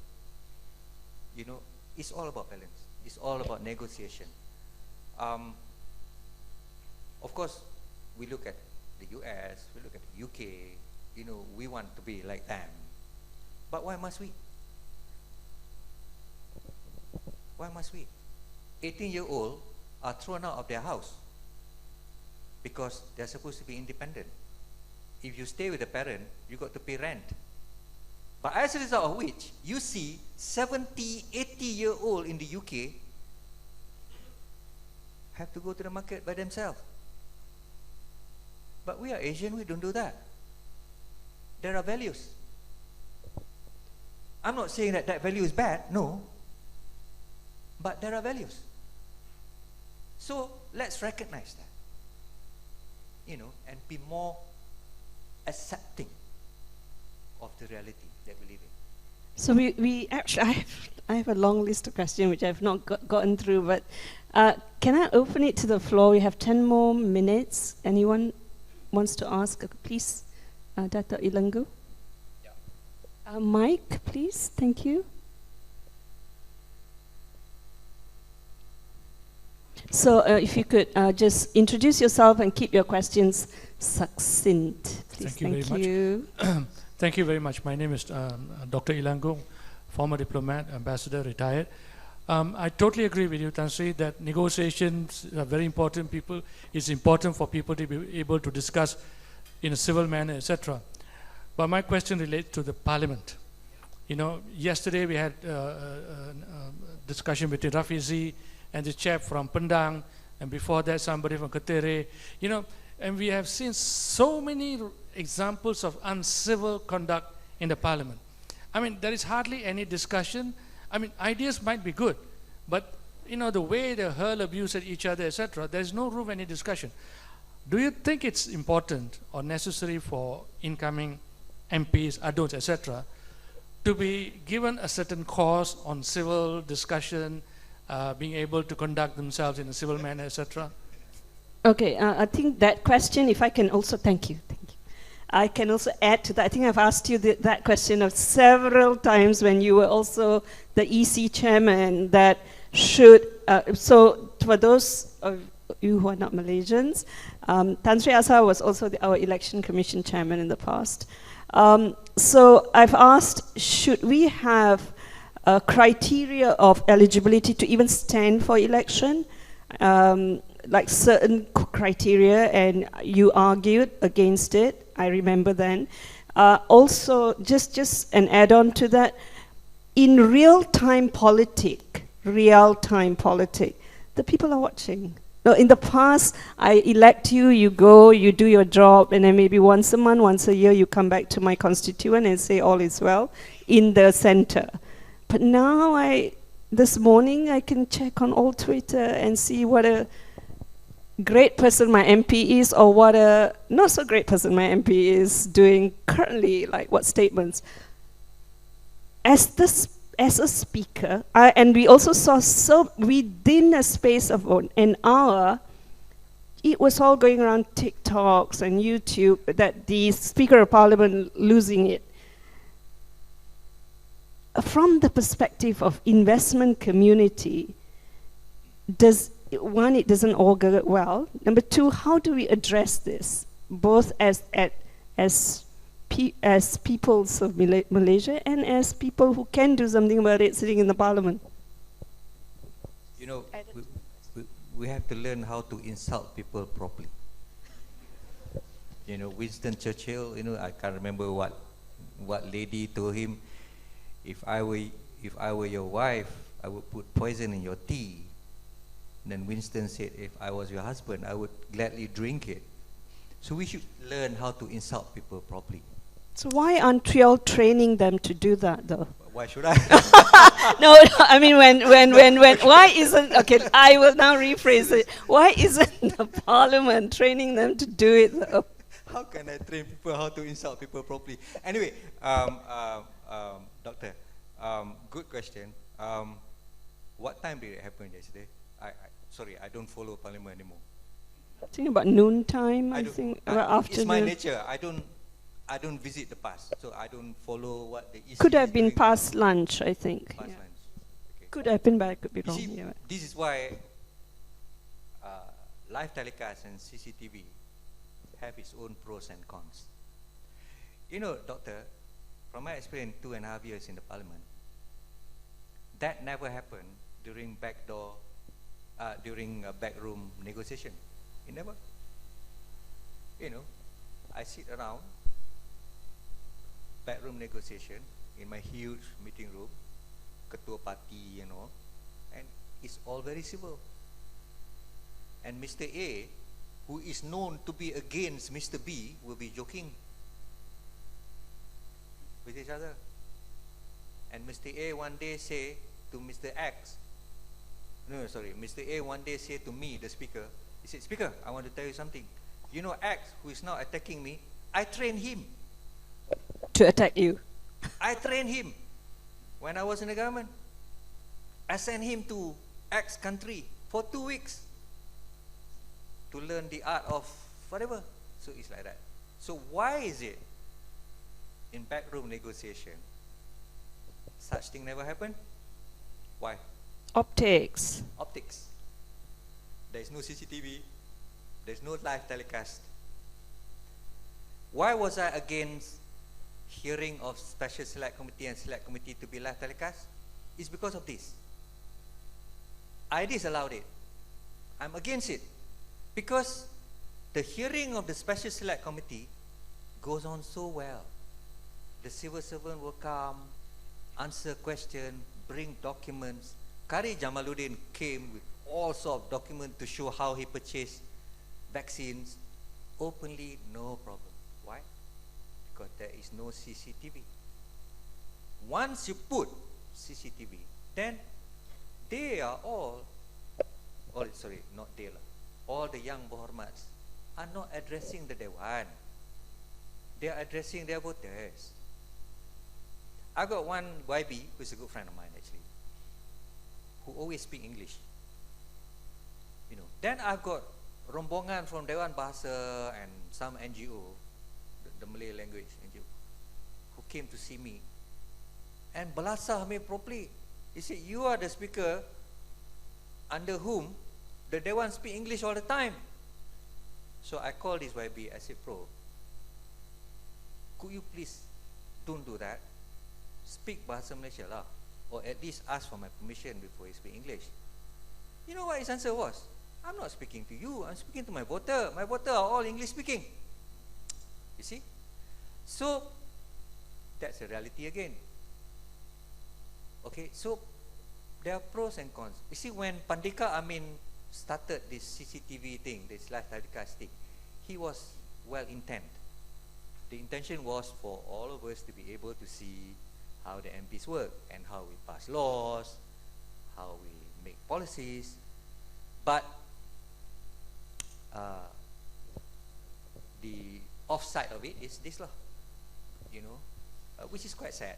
But having said so, Doc, and I've said to Firoz before, we sit for 10 hours a day. All these skirmishes, only 5 to 8 minutes saja. But people love that, kan? Then they were viral all, whatever. When we talk about policies, drunk driving law, anti-hopping, who watch? They watch this. So that grabs our attention because people love problems, kan? We love scandals and whatever. I mean, we watch TikTok, all the scandals and whatnot. But we also have to pay attention what the MPs do in the 9-hour 55 minutes. Also, give credit where it's due lah, So these commissions, it happens, yes. And when it gets blown up, it really look bad. I understand that. But that shouldn't detract from the fact that for the next 9 hours and 55 minutes, they were actually doing their job quite well. So credit where it's due. So for our overseas delegates, YB means Yang Berhormat, which is Honorable Minister. So sorry, we tend to get too lulled into our local language. So one more question. I'm on. Yeah. Hello, Assalamualaikum, and good morning, everyone. Thank you so much to the moderator and to Tan Sri Azhar. I appreciate the frankness. My name is Zamir. I'm from a company called Innovim. We are an SME company doing digital technology. Anyway, I like to highlight one of the things that you mentioned about Malaysia is not really in a crisis. We are learning. We are looking at new realities of our society and how our political landscape is evolving, right? However, however way we look at it, our economics are tightly coupled to our political stability. Mega projects are all politically driven, your HSRs, your MRT3s and things like that. And this effectively, will impact, DFI decisions, FDIs, employments and things like that. So whether we like it or not, political stability is very important for economic growth, right? So on one hand, yes, we are not in a crisis. We are learning, we are growing, we are evolving, and so on and so forth. On the other hand, this instability, and now there's rumors of Tebuk Atap and the new government coming in and things like that. So these are signals that are not healthy for economies. And as an SME, what would be my strategy? Moving forward, do I get a loan now, but what's going to be like in the future, and so on and so forth. So I feel that political stability is extremely important, but we are learning, of course, I understand that. Any comments that you can provide on this is highly appreciated. Thank you so much. Yeah, Waalaikumsalam. Yeah, it's true. I admit that political stability is a must, especially for politics, for businesses. That was why I said ambassadors bombarded me with a question that are we in crisis? Foreign businesses, foreign investors whom I met always say, there ought to be instability. So, although I say we are not in crisis, I must admit that there is a certain degree of political instability in the sense that government changes at times. Tan Sri Muhyiddin 1 year, I think, and Ismail Sabri, and then you mean most of the time? Dissolution, and now we have a government. More frequently than we would have been used to. Yeah, maybe. It's true. And I agree that political stability is very important to businesses because you need certainty. People need certainty, right? Businesses especially need certainty. But let me ask you this question. Have policies really changed with the change of government? No, right?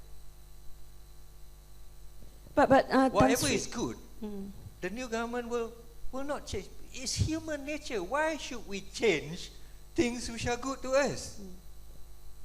So we need to live with that. you know, because this is a new political landscape. There are going to be uncertainty. There are going to be coalition. There are going to be a coalition which falls and another coalition which go up. Okay, but that is the nature of our democracy, the nature of Westminster democracy. If we do not like it, then we need to tell our MP, go and change the constitution to say that a government shall last 5 years. It doesn't matter whether they have majority or not. But do we want that? If we do not want that, we have got to live within this system. But human nature, really, let me ask you, will we change things which are good to us? We are not. We changed government, 4 governments, right? Since 2018 until now, 2023, 4 government lah, yeah? The Mahathir government, Muhyiddin's government, Ismail Sabri government, now the Anwar Ibrahim's government. 4 times in 5 years. But what policies have changed? None, right? Well, what business policies, I think, would be, that has dramatically changed? Tak ada. Not that I know of. I was in the Dewan for 2.5 years. I didn't see any single policy change. So that's my answer. Tan Sri. I hope it answers your question. Okay. I'm on injury time now, so I really must apologize to Afim. I'll wrap it up in the next 5 to 10 minutes, but a couple of questions that I really need to ask you because I'm not sure when we'll see you again, or at least when I'll see you again. You came in from human rights to lawyer to then EC, Election Commission, then to a parliament that saw 3 changes of Prime Minister. There must be learning moments for you from where you were to where you are. If you had to select the top 3 that really impacted you and the person that you are today, what would those be? Succinctly, because I'm on injury time. I think first question is there will always be people who love you and there will always be people who hate you, no matter what you do. My guidance is the law. I'm a lawman, so I just follow the law. When the law is clear, I follow the law. When there's discretion to interpret, I will interpret it to the best of my knowledge, number 1. Number 2, families and friends are important. Do not discard them. They will always be with you. Yeah. Number 3,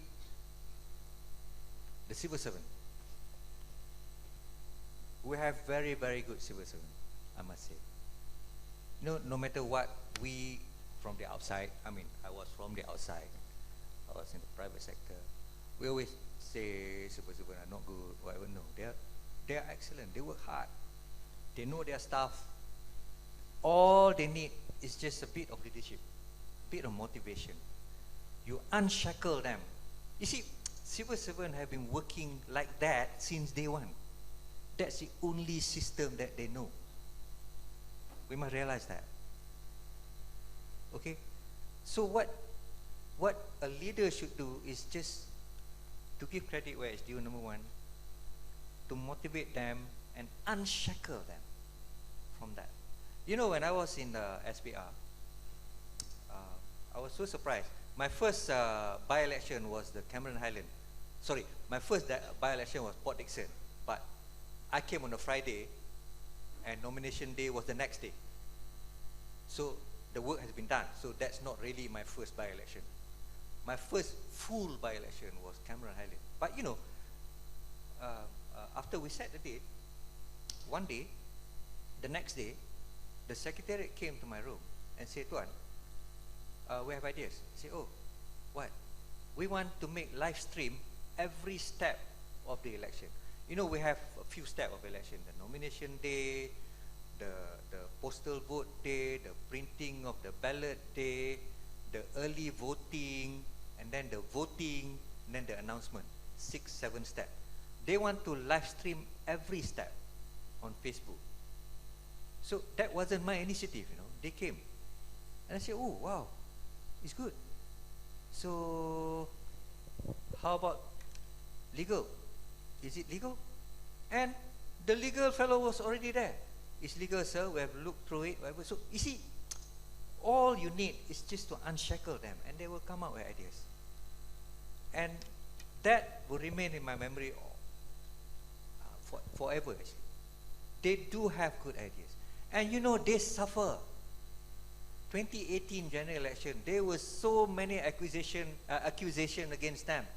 You know, one of the election worker have got her car smashed just because of hatred. You know, and the insurance will not pay. And we went to the appropriate agency, and the appropriate agency said, no, this is outside working time and that kind of thing. So they suffer, you know. And we've got to take care of them. And that is one of my biggest realization, one of my biggest realities about our civil servant. Just look at them during the MCO, the health. You know, they came to Parliament and built a mobile lab for all of us to check our COVID thing thrice a week. You know, it's amazing. And they work round the clock, and they never complain. I've got staff who sleep in the Parliament. You know, so that's my biggest realization as well. At this point, I really have to end, but I'm going to end with what I call rapid questions. I'll pose a word to you and just say what comes to mind. It's not going to be any vulgar or uncouth words, but just one word and what comes to mind, okay? Right. Family. Important. KL. KL, traffic jam. Prime Minister. Sorry? Prime Minister. Prime Minister is good. Speaker of Dewan Rakyat. Speaker of Dewan Rakyat for our for our overseas delegate is Speaker of the Parliament, yeah? What comes to mind? He's a good person. The current or the past? Okay, rhetoric and jargons. I don't like it. Racing. Oh. We can have an entire 1 hour on racing, no? Racing cannot be described in one word, but racing, the first word that comes to mind is camaraderie. Camaraderie. Yeah. Food. Food, love. Democracy. Be careful.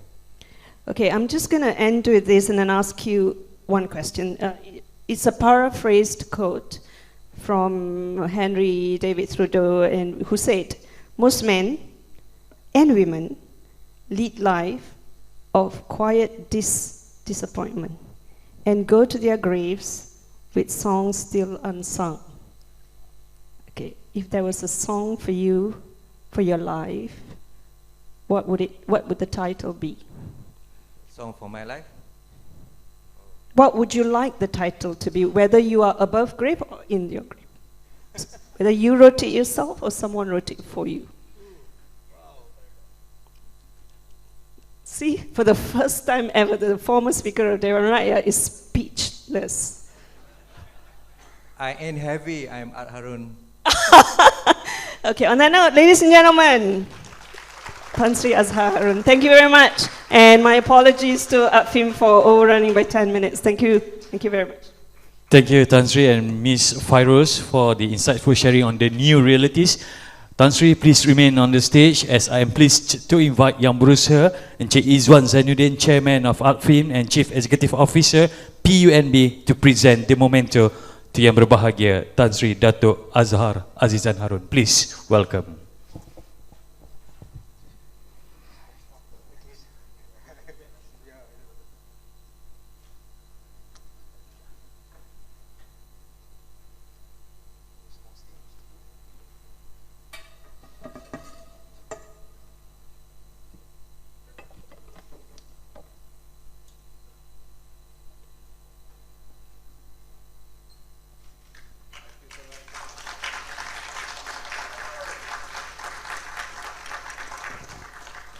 Thank you so much, Encik Izwan. And once again, ladies and gentlemen, thank you to Tan Sri Azhar Azizan Harun for the insightful sharing just now.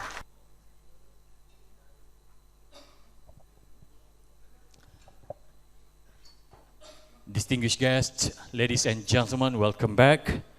And ladies and gentlemen, we'll move to the next agenda, which is the first panel discussion on the topic of a new paradigm for leaders. And for that, please welcome on the stage the moderator, Ms. Namita Vikas, founder Altus ESG India, and also alongside is the panelists, Mr. Onur Bilgin, Head of International Banking and Financial Institutions, Halkbank Turkiye. The next panelist yang berbahagia, Datuk Dr. Ilango Karupanan, former ambassador. Our next panelist, please come on the stage, Mr. Hussein Muller, Head of Mine and Sustainability, Bank Pembangunan Malaysia Berhad. And last but not least, Professor Technologist Dr. Muhammad Rusli Muhammad, Deputy Vice Chancellor, Student Affairs and Alumni, University Malaysia Pahang.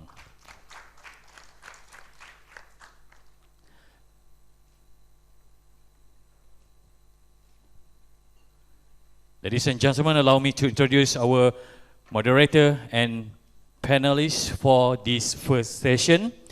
Our moderator, Ms. Namita Vikas, is the founder and managing director of Altus ESG India.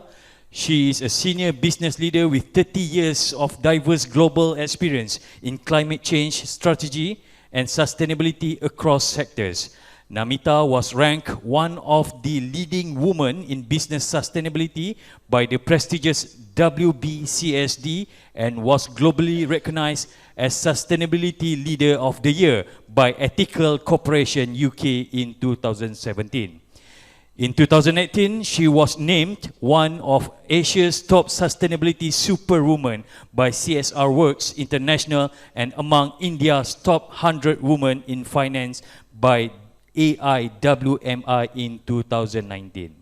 Our first panelist, Mr. Onur Bilgin, is the head of International Banking and Financial Institution in Halkbank Turkiye. Mr. Bilgin graduated from Ankara University, Department of Business Administration. He began his professional career in 2006 as Assistant Specialist in Credit and Project Appraisal Department of Halkbank. In 2007, he started to work in International Banking and Structured Finance Department within the same institutions. He held various positions in IFI Loans Division of International Banking Department during his term between 2007 to 2018. Since August 2018, he has been serving as head of International Banking and Financial Institutions in Halkbank Turkiye. Mr. Bilgin joined the supervisory board of DHB Bank in 2018 as member related to Turkiye Halkbank. Our next panelist, Datuk Dr. Ilango Karupanan, is a former Malaysian ambassador and he is currently an adjunct professor University Malaya. Yang berbahagia, Datuk Ilango has had a long career in Malaysian Foreign Service with a focus on trade, investment and tourism promotion. He has held various positions throughout his career, including High Commissioner to Singapore, Ambassador to Lebanon and High Commissioner to Cyprus and Under Secretary in the Europe Division at the Ministry of Foreign Affairs.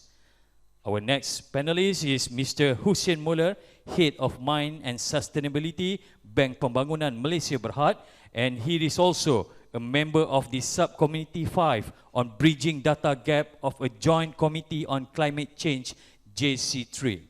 Mr. Hussein holds Bachelor of Economics from University Malaya and has more than 27 years of experience in financing, credit insurance, risk management and climate sustainability area, including as the Chief Risk Officer in one of the DFI in Malaysia.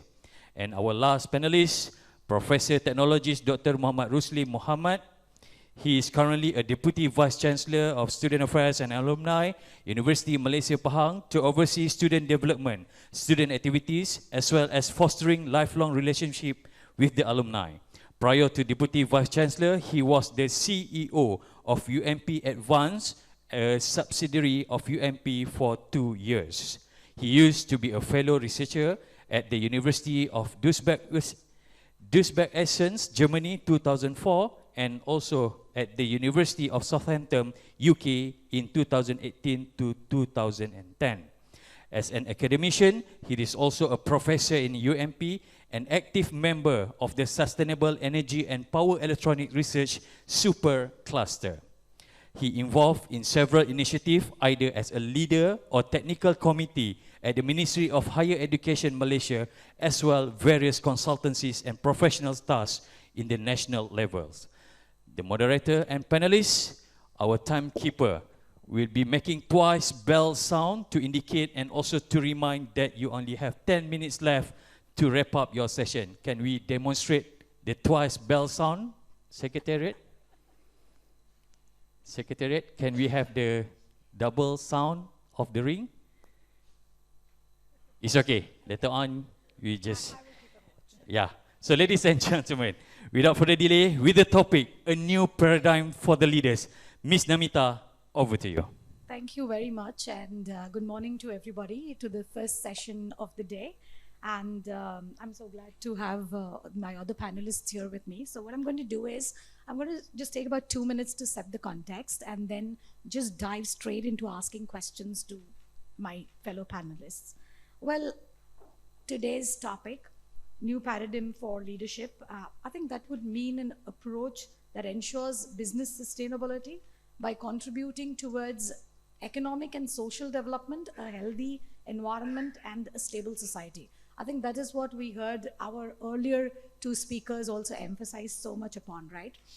What we've seen is that the pandemic impacts are still beating economies, and high consumer borrowings, debt due to all these kind of last 3 years incidences have combined with the surging prices of raw material, the global supply chain disruptions, a series of interest hikes, and uncertainty created by the geopolitical tensions that we are experiencing. I think all these are contributing factors to the ongoing downturn for businesses. And at this time, when you have to talk about ESG and sustainability, I think it's a tough one, I would say. And on top of all of this, climate and environmental risks have also been at the core of the global risk perceptions that we're seeing over the last decade. Volatility, uncertainty, complexity, and ambiguity, that is what businesses are today dealing with. And it's becoming a very, very pressing issue. Now, leadership, the topic of today and the topic of these 2 days, really stands at an inflection point and needs to provide collective vision and catalyze collective action. I think that's important, and that's not just from an economic growth or an economy perspective, but also overall in terms of balancing sustainable development with economic growth. I think that's the question that every leader, every day, in his boardroom or outside is facing. And we're also seeing how directors, corporate officers are running the risks of facing personal liability or fiduciary duty liabilities over ESG oversights, right? And this is happening in many jurisdictions. With many mandatory ESG reporting fast approaching for public as well as private companies, banks, financial institutions, almost everyone, I think we have to really bring ourselves to look at a strategy that is renewed and is embedded with these factors at the center of the core business. And I think all this is also having a kind of a knock-on effect on businesses and the financial systems. Costs are going up, competitiveness is coming down. Maneuvering and realigning businesses, therefore, amidst such intensifying scrutiny or expectations is bound to be a task, especially with the single-minded focus on profitability. I think navigating all of this at one level requires a more agile, ambidextrous, and flexible leadership, which banks on the application of some kind of future thinking. And that's going to be vital as we move ahead in these paths navigating ourselves. In the banking sector particularly, For instance, integrating sustainability, architecture, and promoting the theme of responsible banking, which is very similar to Islamic banking also. Exchanging best practices, and all this requires a lot of capital allocation, lending, operations in line with responsible and ESG themes. I think that really needs to be looked at with a new kind of energy or a new trajectory that we're all set upon. With that, I would like to jump straight into the session, and I would request each of the panelists to take about 5 minutes to answer the questions given the time constraints, and then we'll go to the audience if time permits for a couple of questions. So this is a common question to all here. I mentioned about how businesses and the economy is facing disruptions from inflation, so slow economic growth, pandemic led by labor challenges, climate change, environmental and social mega trends, new technologies, right? So in your view, and this is to each one of you, which of these pose the biggest threat to businesses and economies at large who are seeking to drive post-pandemic recovery? So maybe we could start with Mr. Bilgin, followed by Dr. Kuruppanan, Mr. Muller, and then Professor Ruslim. Thank you, Amita. Thank you very much. I would like to say good morning to all the participants, and would like to thank our hosts and sponsors for organizing the event and inviting us to share the experience. If you directly jump into the question, it's no secret that businesses today face numerous disruptions that threaten to derail their growth and impede their recovery from the pandemic. And these disruptions can come in many forms, including environmental and social megatrends, new technologies, and of course, the pandemic itself. And in my view, the biggest threat to businesses and economies at large is climate change. Climate change is not only an environmental problem, but it's also an economic problem that affects businesses of all sizes and industries.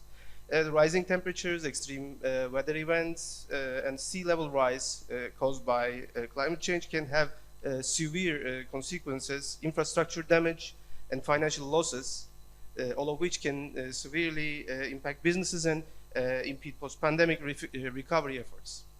In addition to climate change, businesses also face threats from other environmental and social megatrends, such as resource depletion, social inequality, and geopolitical instability. These trends can also have far-reaching consequences on businesses and economies, and leaders must be proactive in addressing these issues to ensure a more stable and sustainable future. As a citizen of Turkey, I've personally witnessed the substantial impacts of climate change on our environment and our economy. In particular, the decrease in water resources and forest fires, droughts, and desertification have become major problems in our country, leading to ecological deterioration and economic losses. The reduction in water resources has resulted in lower agricultural productivity and reduced access to drinking water for both humans and animals. The increasing frequency of severity of forest fires have damaged vast areas of our forests, leading to soil erosion and loss of biodiversity. Droughts have caused significant crop failures, further exacerbating the food insecurity, and moreover, the desertification of previously fertile lands has negatively impacted many farmers' lives and increased the pressure to abandon their livelihoods and migrate to urban areas. These environmental challenges are not only detrimental to our economy, but also to our society's well-being. The reduction in natural resources and the destruction of ecosystems may cause significant social inequality, particularly in rural areas where many people depend on natural resources for their livelihoods. Therefore, I believe what banks in Turkey, as being conducted by our bank, Halkbank, must do is play a more proactive role in addressing these environmental challenges. They should prioritize funding for sustainable and environmentally friendly projects and encourage their clients to adopt environmentally responsible practices. They should also invest in new technologies that can help mitigate the impact of climate change on our economy, such as renewable energy and water conservation technologies. In terms of retaining and growing market share in such an unprecedented environment, banks in Turkey must adapt their strategies to the changing needs of their clients. They should offer financial products and services that cater to clients' environmental and social preferences, such as green bonds, social impact investing. They should also establish partnerships with businesses and organizations that share the commitment to sustainability, thereby strengthening the brand and reputation. To ensure correctly addressing these challenges, a bank must have the technical oversight to identify and mitigate environmental risks in the future, which requires the redefinition of governance structures. We have established dedicated environmental and social risk management units and tools staffed with experts in environmental science, sustainable finance, and corporate social responsibility. Moreover, we have established clear policies and procedures for assessing and mitigating environmental risks associated with our lending activities. It's no surprise that our cooperation with the development finance institutions that are active in Turkey has provided a kickstart to these efforts, thanks to the knowledge transfer and supportive funding. Another major threat to businesses and economies is new technologies on top of climate change. While new technologies can bring about significant benefits and opportunities for growth, they also pose a significant threat to businesses that are unable to keep up with the pace of change. The rapid advancement of technologies such as artificial intelligence, robotics, and automation can disrupt entire industries and lead to widespread job losses.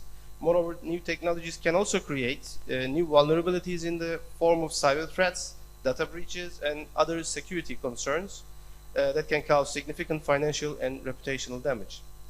Lastly, it is impossible to discuss the threats to businesses and economies without mentioning the pandemic itself. The pandemic has disrupted supply chains, closed businesses, and caused widespread economic hardship around the world.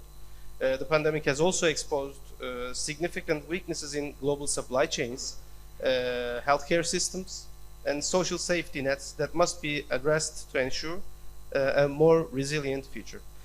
So in conclusion, businesses today face numerous threats from environmental and social megatrends, new technologies, and the ongoing,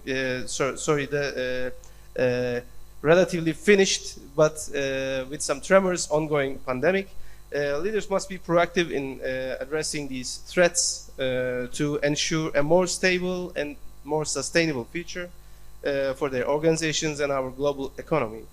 By prioritizing issues such as climate change, resource depletion, social inequality, cybersecurity, and public health, we can create a more resilient and prosperous world for future generations. Thank you. Thank you, Mr. Wilkin. I think you very rightly pointed out that climate change is at the core and it's affecting many parameters, business parameters. In fact, the Global Risk Survey by the World Economic Forum for 2023 puts inaction to climate change as one of the biggest risks for businesses. So let me go to Dr. Karuparan, please. Thank you very much. My colleague has also touched on some of those points that I wanted to touch. But here, this question is a complex question. Yeah, the question is the threats to economies and businesses. When we say economies, we're talking about the macro side, states and countries and things like that.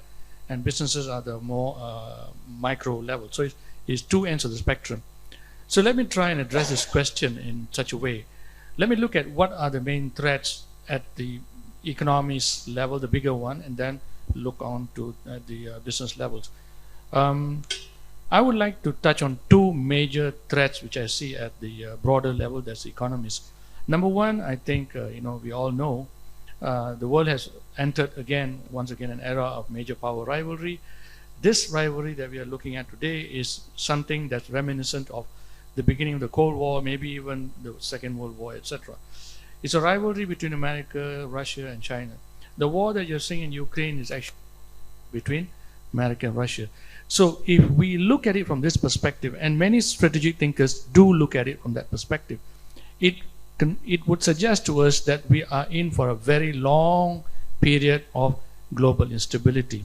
And another region besides Europe, which is vulnerable to this kind of turbulence or instability, is right here, Southeast Asia.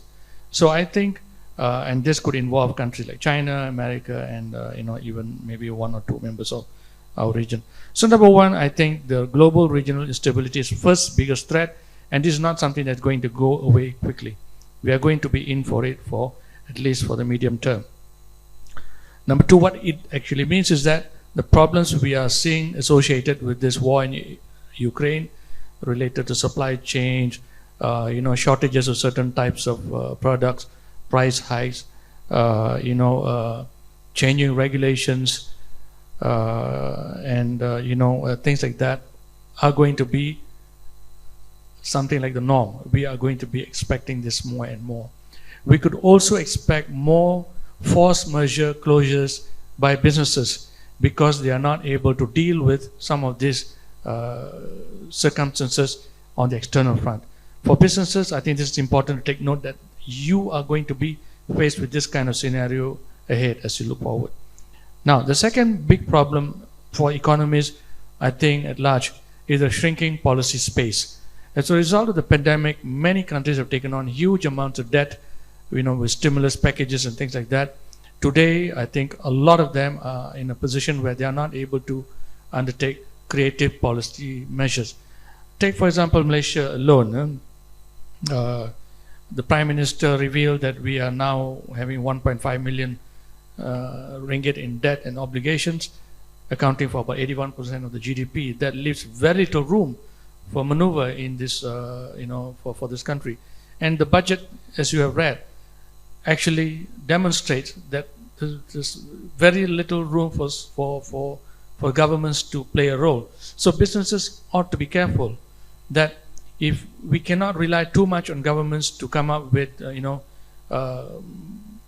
dramatic policy measures to improve things. When we talk about employment alone, the world needs to create 250 million jobs, and ASEAN alone needs to create about 75 million jobs. And that is just to fill the gap, of the jobs that were lost during the pandemic. How about the youth and the new graduates who are joining into the workforce, every day? So the challenge is immense at that level. But as far as businesses are concerned, I see that the biggest challenge, of course, is I think not adapting quickly to some of the major social trends or mega trends that are taking place. Of course, as I mentioned, you must be aware of what's going on externally. But as far as the social mega trends, I think I'll just touch on a few of them. Number one, I think, whether we like it or not, online by default is probably the way things are going to be, not only for businesses, but also for the Malaysian government as well. And I suspect for many governments as well. You will be hearing more and more that the government is going to push for services to be delivered online, end-to-end, and things like that. In this country alone, I think we are only about 20-30%, end-to-end, but we will be pushing it forward to 40%. But do not think of it just as threats, and threats are also the other side of the coin of opportunities. So I'll later on touch why this should be seen as opportunities as well. The second is, I think my colleague mentioned just now, evolving social norms. Businesses should not only be limited to delivering price and quality as their value propositions, but they will also have to deliver on other kinds of social norms which will come into play. We have been talking about, of course, organic, now socially, responsible products, sustainably developed products, etc. And many other kinds of norms are going to come ahead. And all this will come along together with this online by default position that consumers are taking on today. I do not have to touch on very much on the new technologies, and these are all just not only threats, but obviously great opportunities for businesses as well, utilizing artificial intelligence, and the various other kinds of, digitalization aspects of technology can be either threat or opportunities as the way you look at it. And the last mega trend, which is not going to go away, is the shift to remote work. During the pandemic, of course, we have experimented with working entirely at home or from home. Now I think it's probably we are coming to a certain mix. We have not fully come to a proper optimum level, but this is going to be a norm for the future. Now, there's also one common threat which I think businesses at large and economies also face. That is coming from the what you call digitalization, which is cybercrime, scams, and things of this sort. For businesses, for economies, I think the countries need to put in robust measures to protect government data and secrets from being hacked and put out in the open by irresponsible groups. But businesses, you have to be very careful about private data and things of that sort. Now, in conclusion, I would say that at the macro level, things certainly don't look good. Disruptions are certainly going to be the way of the future. Companies will have to factor in risk management as their major activity today. Business continuity plans, contingency plans. If they have not been doing so, they have to be now brought forth, and businesses will have to start taking them for serious. But it's not all doom and gloom, Namita and ladies and gentlemen. As I said, threats can also be opportunities, as they are the other side of the coin. And I think on the companies can very well look at the opportunities on the other side of threats. Thank you.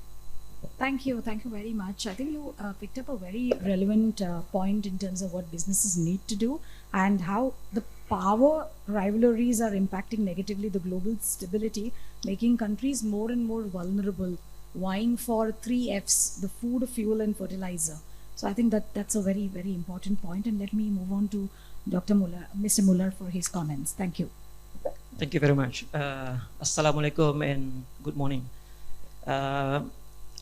I'm from BPMB, Bank Pembangunan Malaysia Berhad. We are one of the DFI owned 100% by the Ministry of Finance Incorporated. So our function is not like commercial bank. We have very specific mandate. So the topic today is touching on the disruptions that's happening, but looking from the options, there are so many, but I'll touch only on 2 things. First is in terms of the pandemic itself. I think all of us have gone through that. The COVID-19 pandemic has brought a lot of changes, significant changes in our life, in the banking industry especially. But a lot of banks actually have managed to quickly adapt to the new reality and remote working, for example, and social distancing measurements, for example. That's among the things that the bank has done.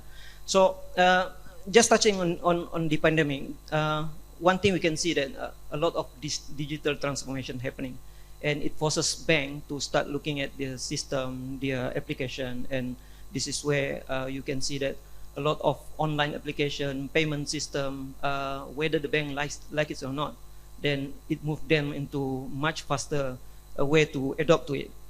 Second one, some will like it, some will not like it. We are adjusted to remote working environment. So when we almost everyone start working from home, and suddenly we start moving into, okay, it's time to go back to the office. Then a lot of reaction, like they prefer to work from home, and some actually prefer to come to the office so that they can always have physical interaction with the colleagues. So I think this is still something that we are still adjusting to. Whereas in BPMB we are already introducing 100% working from office. One of the key things that happening from the pandemic, we can see that a lot of regulators start taking measures to help the borrower especially. So that actually is the key things with a lot of the DFI and also commercial bank in Malaysia. We can see that the option is that do we allow them to turn impaired, or we'll find whatever better way so that we can save them. And that is why we have a lot of moratoriums, and it become a habit nowadays that everything, something happened that they will be talking about moratorium. And the other one is that as much as possible, bank would want to help customer and restructure the facility as long as it can avoid impairment. The second one that I want to touch is climate change. Climate change is the hot topic nowadays, together with the sustainability. So we can see that a lot of banks actually start adapting to the sustainable financing. From that we can see a lot of new products coming up, a lot of people supporting the sustainable projects. Engagement with stakeholders, the borrower associations, including ADFIM and ADFIM. This is where actually a lot of discussion being centered on sustainability and also climate change. And one of the things we can see also the new requirement for disclosure. So disclosure with standards like TCFD's requirement, the latest one TNFD, which is focusing on disclosure based on nature. So having all of that, in BPMB, we start shifting in terms of how we look at projects and how we look at our financing. In 2019, we start introducing what we call a MIND framework, which is actually indicating how you measure impact on national development. So when we look at project, it's not 100% looking at cash flow. It's not like the traditional way of you assessing based on credits, but you include assessment in terms of what are the kind of additionality on what will be the impact on supporting such project. So we work with World Bank and we develop this internally, and that has been part and parcel of how we do credit nowadays. I'm willing to share more of that if any of the institution will be interested and would want to see how BPMB do this, and we can have further engagement on that. Thank you very much. Thank you very much. I think you brought out a point where banks as the backbone of economy, financial institutions and banks as backbone of any economy, they've shown a lot of resiliency in terms of how they dealt with the pandemic and how they provided that credit not just to businesses but also to the MSMEs and the small borrowers, right? So that was really very interesting. And the opportunity side from sustainable finance products, I think that was an important point. So I would go over to Professor Ruslan now for his comments. Thank you. Thank you, Ms. Namita, and all the panels here and all the audience. And thank you for having me as well here. I think coming as the last panel is the easiest way is whatever panels the other panels is true. Okay, on the other side, I think coming to that question, in terms of economics as well as businesses, I think economic, yes, the pandemic brings impact, definitely, okay, with all the shops need to close down and everything. But then I think in terms of business, it's not necessary, okay? For example, when I was appointed during the very difficult time as a CEO to transform the company, okay? And yet we transformed with a profit 3 times before the pandemic, okay? So I think in terms of pandemic, it's not necessarily bring bad, but sometimes it's bring good, as what other panels mentioned. So it's balanced impact actually. And in terms of perspective, either climate change, environment, or social impacts, and I think the most impact is social impact, okay? Because of course, in my field, I'm doing research on climate change, environment, okay, being research R&D in energy and everything. But then I think in terms of businesses, mostly is social impact for me. Because as other panels mentioned, previously we have nowhere work from home, but now is everything, previously when you go for traveling, then that means you can relax during travel, okay? But it's no longer there, okay? Sometimes you have to have a meeting in your car, you know, and then sometimes when you go back, you want to relax, but and suddenly people come, okay, can we have meeting, very short meeting, even just last night, my friends mentioned, okay, but just half an hour, but at the end of the day, we end up with 3 hours meeting, you know. So I think the social impact that previously people have work-life balance is no longer, okay? So it's no longer there, work-life balance. Sometimes so it almost like you have to work, it's no longer 8 hours, but nowadays it's more than 8 hours, you know. So that's why I think in terms of pandemic, it gives a balanced impact on businesses. And what most important is for us, for example, in our case, that brings us to thinking outside the box. Okay, we think creatively. Okay, so it's just like previously, whoever watched You've Got Mail, you know, the films You've Got Mail, Mac Ryan and Tom Hanks, when Mac Ryan need to close down the shop, bookshop, but suddenly it's opened up a new opportunity, as Datuk mentioned. Okay, so for us, our business is education and training. Okay, so because of the pandemic, so we creatively think about digital education, you know, digital transformation and everything. So we explore new things, and then it's turned up. So our profits become 3 much higher than before. So that's why, and then we mentioned to all our colleagues and everything, because sometimes people say the business is all about profit, okay? But for us, it's not about profit, but to give the best service to people. It's more sustainable rather than just thinking the profit. If you just think in the profit, then sometimes the profits ends. But if you give the best service, people will come back. That's for sure. That's why during that time, we think about digital transformation, the best service we can give during the difficult time. Okay, and then we also learn about you know, thinking,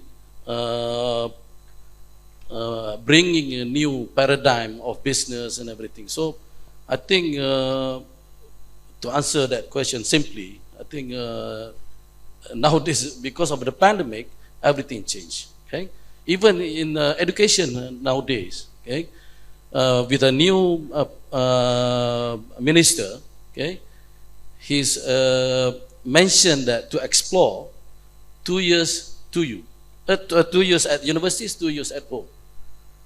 Okay, so that to balance between the cost student to spend at universities, as rather they can stay at home and reduce the cost to make loan to PTPTN and everything. So we have to explore, because we have good experience in pandemic, okay, for digital education and everything. So it's now to explore a new paradigm in education as well. So I think again, pandemic give a balanced impact in both good and bad. Yeah, thank you. Thank you very much. Very well put out the advantages and disadvantages of going online.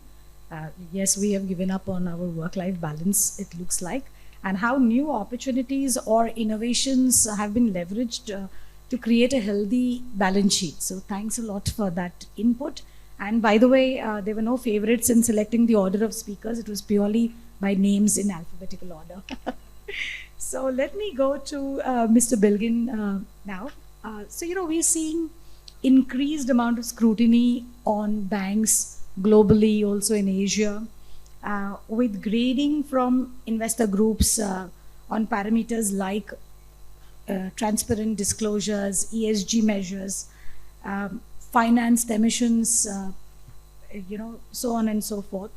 And banks have also, they're still in that whole pandemic clawing back, looking at the you know, balance sheet, loans.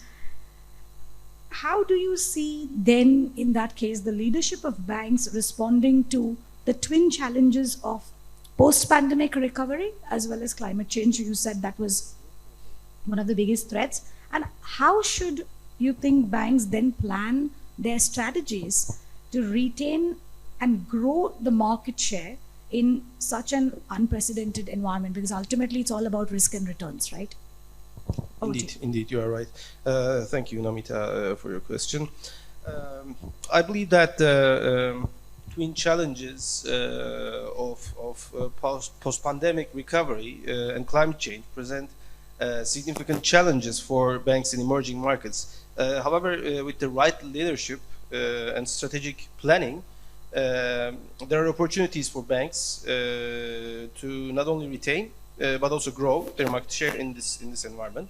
Firstly, in terms of post-pandemic recovery, banks in emerging markets need to be able to adapt to the new normal and support their customers and clients in doing the same. This may include providing digital banking solutions to facilitate remote transactions and contactless payments, as well as flexible lending options to support businesses that may have been adversely impacted by the pandemic. For example, we as Halkbank have introduced a digital banking platform that allows customers to access a range of services remotely that were not previously available if you didn't apply through a branch. Banks also need to focus on risk management and capital preservation as the economic fallout from the pandemic is likely to continue for some time. Secondly, in terms of climate change, banks in emerging markets need to take a proactive approach to sustainability and responsible investment.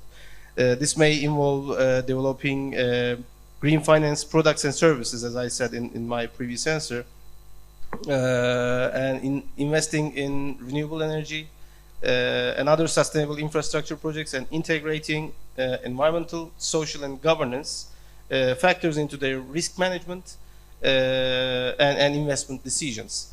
By doing so, banks can not only mitigate the risk associated with the climate change, but also tap into new growth opportunities in the green economy. For example, as Halkbank, we have established a green loans program since 2008 that provides financing for renewable energy and energy efficiency projects and other environmentally friendly initiatives that reduces the environmental footprint of the businesses in connection with fields like waste management, water, air quality management, and so forth. In terms of leadership, banks in emerging markets need to prioritize agility, innovation, and resilience to navigate these challenges successfully. This means fostering a culture of experimentation and continuous improvement, investing in new technologies and processes, and developing a growth mindset that sees challenges as opportunities for learning and growth. Banks also need to cultivate strong relationships with their customers, clientele, and other stakeholders to build trust and create a shared sense of purpose and vision. We at Halkbank have launched an innovation center that is focused on developing new products and services using cutting-edge technologies like AI and machine learning. To retain and grow market share in this environment, banks in emerging markets need to be proactive in their approach to innovation and customer experience. This may include investing in new technologies like AI, machine learning to better understand customer needs and preferences, as well as offering personalized and tailored services that meet the unique needs of customers in different segments and markets. Banks also need to focus on building strong brand equity and reputation, as trust and reputation are critical in an environment where customers are more discerned and aware than ever before. For example, we have invested in customer experience initiatives like personalized account management and 24/7 customer support to improve customer satisfaction and loyalty. In conclusion, the twin challenges of post-pandemic recovery and climate change present significant challenges for the banks that work in these emerging markets. However, with the right leadership and strategic planning, there are opportunities for banks to not only retain but also grow their market share in this environment by prioritizing agility, innovation, and resilience, and focusing on customer experience and responsible investment. Banks can successfully navigate these challenges and emerge stronger and more resilient. Thank you. Thank Thank you you. very much. I think adapting to the new normal, and you know, one of the things that you mentioned, which made me realize an investor advice that recently came out in was that it's important to hold cash. So you know, how do you preserve capital? I think that was an important point there, and also look at investing in new sectors. You know, where the opportunity lies. Okay, so let me move on to Dr. Kurupanan. You know, as a veteran diplomat and a former ambassador, you highlighted also in your earlier comments about the political play that's impacting economic stability and growth. So in your view, Dr. Kurupanan, how can leaders leverage bilateral relations or G2G, that's government to government engagement amongst countries, to develop the resilience of their own economies and businesses, so macro as well as micro, from the new threats in this whole complex global landscape? Thank you. You have asked about the role of leaders at the national level. Although my comments would be addressing that, but I think there is a role also for people from the GLCs and businesses as well, because it's your voice, your voices, your views and your opinions are the ones that shapes also leaders thinking at the top there. So I'm going to say what leaders ought to do, and I hope that you will, in your various capacities, would, you know, if you think that is, if there's logic to what I'm saying, you'll be able to add those in your interaction with your, you know, in your interaction with the leaders, as the case may be. I think it is time for extraordinary leadership. This is missing in the region. I'm talking about in the region as a whole, and in the country, I do not know. So I think there are few things that leaders can do. At least I'm talking about our region because I'm more comfortable and competent to talk about this particular region. There are at least 4 things that leaders can do. Number 1, I think the most important is to enhance regional cooperation. In this region, the only way to do it is through ASEAN. I know many of you may be just, you know, raising eyebrows when I mention ASEAN, because for the longest time, you know, for the last 2 decades or so, there's been an absence of leadership over there. But this has not always been the case. Let me give you one small story, a 2-minute story, to tell you that ASEAN has been capable of extraordinary leadership, and why I'm going to argue it is time for that kind of leadership to come back once again. In the 60s, when this region was written off as, you know, a region that is prone for conflict, wars and things like that, and the Americans came along and scared us all by saying that there's this domino theory and you will all become communists next. But the leaders did not stand in and say, okay, let's follow what the Americans are going to say. The American solution at that time was to join SEATO. SEATO is the Southeast Asian version of NATO. Had Malaysia and the countries here joined SEATO, today the war in Ukraine would be here. We would be at war. Our leaders, extraordinary leaders like Tunku, Suharto, they did not buy this. Instead, they said that we will form a regional grouping that will shield the region from rivalry. And they were able to do that because they were consistent, they were able to convey their views to the other major powers, etc. And that bought us time. In that particular period, we, the leaders, were also able to undertake some very radical economic ideas. At that time too, like today, the supply chain was very, very fragmented. Countries needed things like urea, fertilizers, things like that for economy, but we had to rely upon the international markets to purchase them at different prices at all times. What we did was, we did something radical. The countries agreed to set up joint venture industrial projects. I'm not saying that this is something we got to do today. I'm just stressing the point that we are capable of radical, outside of the box thinking. We set up plants in Bintulu, some urea plants in Indonesia where they produce fertilizers for the needs of the whole region. The host country had a share, other countries also had a share. So what it meant was we all had a collective responsibility and a collective outcome from this kind of ventures. Today, I think maybe it's not possible to have some kind of regional businesses, but what we can do, number one, I think extraordinary leadership is required, perhaps now to look at ASEAN as becoming a part of the global chain supply, not just a mere conduit for supplies coming from China, elsewhere passing through the region. I think we have certain attributes. There are certain products which I think we can probably produce better. I mean, you are in the business world, you probably would know this better.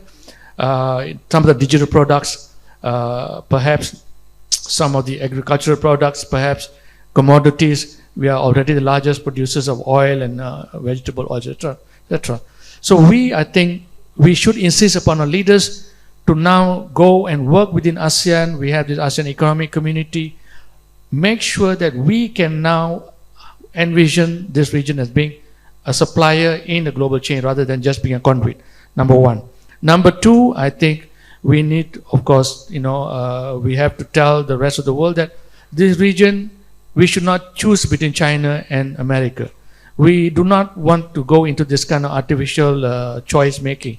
I think leaders should be brave enough to say that we will once again want to insist that we are not going to be beholden to any of this kind of major power rivalry. Number three, I think you all know there's this ASEAN community that we have been speaking about for the last 20 years. The second pillar of the community is known as the ASEAN Economic Community. Within this economic community, I think there's a whole lot of work that can be done. Harmonizing regulation, procedures, custom standards and things of that sort. All these, have been harmonized to some extent, but I understand it's still far from satisfactory. You should insist upon leaders to, get all of us together to make it much more harmonized so that, goods and services can travel through at a much easier pace within the region. So the three options and three things that I think extraordinary leadership required to do. Number one, neutrality in the region. Number two, try to position this region as a major player in the global supply chain. Number three, harmonize our acts and standards inside to make things flow in a much more smoother way. Thank you. Thank you very much. I think enhanced regional cooperation. So the way we have the EU taxonomy in the context of climate change, I think an ASEAN taxonomy would be very, very useful for financial institutions. And let me go over to Mr. Muller. Mr. Muller, corporates we've seen have started to integrate or need to integrate business sustainability and climate smart practices on account of certain regulations that are coming up, and so do banks across their operations and portfolios, right? Now, what is being seen is that the uptake of all of this within banks particularly is slow or low. I mean, you have a classic example there where you've embedded sustainability as a part of your credit decision making. So what is stopping them? So what are the key challenges that is holding back banks from rolling out the required changes or practices, and how could then these challenges be solved so that the disruptive threat that is posed by climate change as an issue that really is taken into account by the bank's leadership? Over to you. Thank you for the questions. The question is about key challenges, so I'll touch on 3 items here. First of all, for BPMB, we have been in business for 50 years, and with that, we have a legacy system. So, including, when we talk about legacy system, it's including IT system and also models that we use in do evaluation. So, with this new disruption, then for us to change the system means that they will need a lot of investment and cost. So and that's one part. And second part is that for you to have a new models, you need to start establishing it through data, which is also a problem. I'm part of the JC3, which is a joint committee by Bank Negara and also the Securities Commission. One of the things that we realize is that having data that is useful to model climate risk issues are not very helpful, because you have data, but whether the data is useful and how you can standardize the data to form model to be used in decision making, that will be one problem. Second one is looking at the regulatory requirement. If you can see from even last year and this year, Bank Negara has introduced quite a number of requirements. One, you mentioned about the taxonomy. So Bank Negara also introduced the climate change principle taxonomy last year, and all banks are required to do their reporting in July last year, and this year is the second one. And the next one from that is they introduced also a discussion paper on the climate risk management and scenario analysis, which eventually will translate into the next paper, which is on the climate risk stress testing. So all these regulatory requirements require a lot of work that the bank has to comply. So you can see how difficult will it be to the risk management side especially, and for the compliance side, that more items for you to monitor, more items for you to comply with. And the last one is a bit more soft, on the soft side of it, which is about making changes on resistance to change. Everyone is familiar with the current process. You're introducing new process, and that actually not only in the bank, that also happened to the customer. So nowadays, if you go to the customer, start asking a lot of information, asking about their disclosure on climate, sometimes it can be an issue for them, because especially for SME, they do not have the capacity to make full disclosure, and probably is not even in the position to calculate their JJ emission. But bank will start requiring that, because that is part of what is required for regulatory reporting and how we model our position. So having that, this is why I mentioned just now, we have in BPMB, we have this MIND framework. We developed that is purposely for BPMB. And from the MIND framework, among the components are what are the SDG that is relevant to us. We focus on 6 SDGs because otherwise we are not too focused if we follow all the 17 SDGs. And we look at from the angle of how do we contribute to the Malaysia plan, the Rancangan Malaysia ke-12. Is it in line with the government focus on high impact sectors? So all of this become part and parcel of what BPMB do in terms of business conduct. I hope that answered that question. Thank you. I think that was very, very relevant. And I think one point I would add here is the skill sets, because it's not just about adapting to the regulation, but it's also about the risk and credit people to understand how do this. So there's a lot of work on skill sets, right, that needs to be done. Okay, so let me move to Professor Ruslim now. With the rise in climate ESG hiring, so continuing from what I just said, integrating an understanding of sustainability at a university level offers to frame and develop students and their minds with key competencies that are required today or for the future, right? So what is your view on the changing competencies or the skills that are required that these students, these graduates need to be ready in order to build their own marketability and become mature as the leaders that are required for the next decades? Over to you. Thank you, Ms. Moderator. I think it's not only the task for students actually.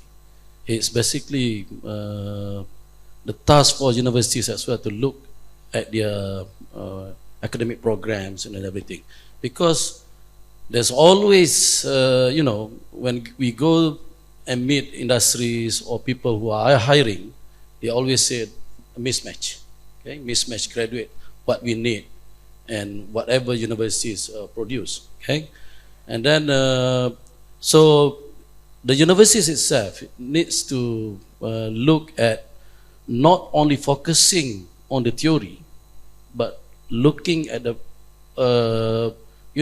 to produce people who are doers, not become a parrot. A parrot, someone that can say something, but then when you ask something to do, they cannot.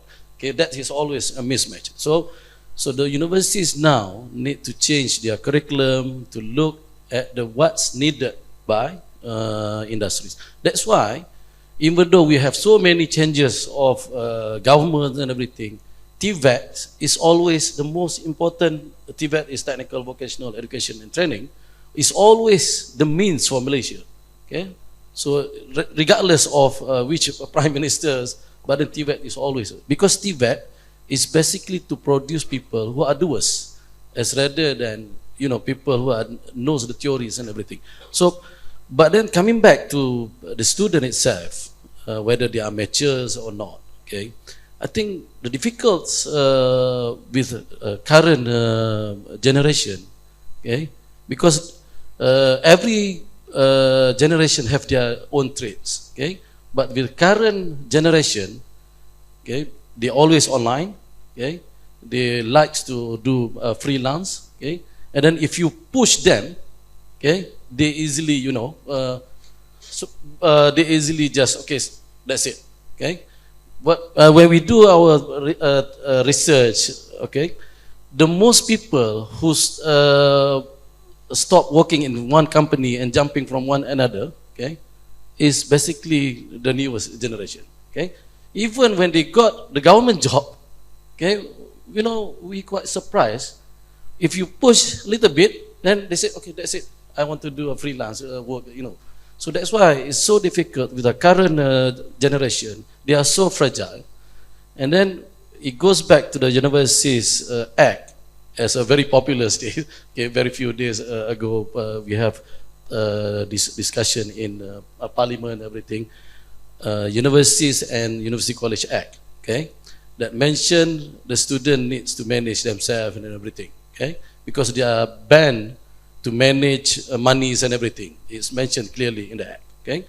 So coming back to, as now I'm a Deputy Vice Chancellor for Student Affairs, okay, so it's very difficult to engage with them. Are they mature enough to handle the monetary and everything, because there are regulation in terms of financials and everything, okay. And then if we give them 100,000, for example, to manage the club and everything, are they ready? So we have to take some time to train them, because it never been given a freedom to them to manage the money itself. So we're thinking that, okay, that's it. We need to have some sometimes for hand holding, and then after that we review whether they are ready or not, and then after that we can pass to them either they are ready or not, okay. So I think in terms of a student itself, when we review their performance, previously student leaders normally just thinking a very short term, okay. They always thinking about welfare of the students, okay, but not thinking on the long term. Okay, that's why when we engage with the student leaders previously, we mentioned to them, you're not supposed to think only about student welfare, but you need to involve in student development as well. Okay, you need to engage with universities to involve in student developments by design. It's not by chance.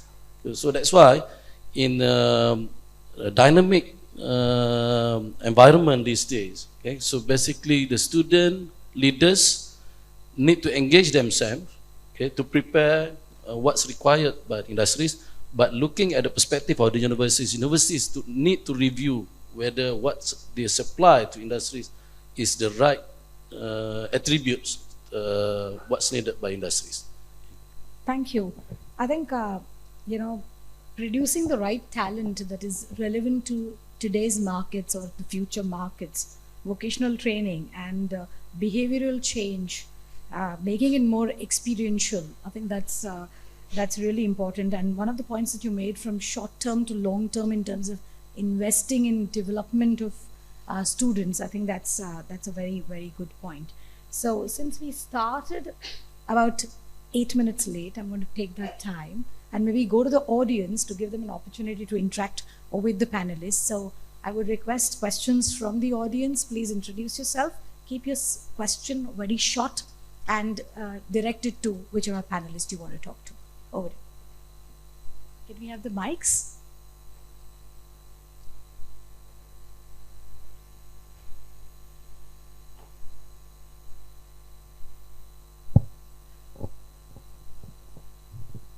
Okay, I think people are very hungry and they need to head off to lunch.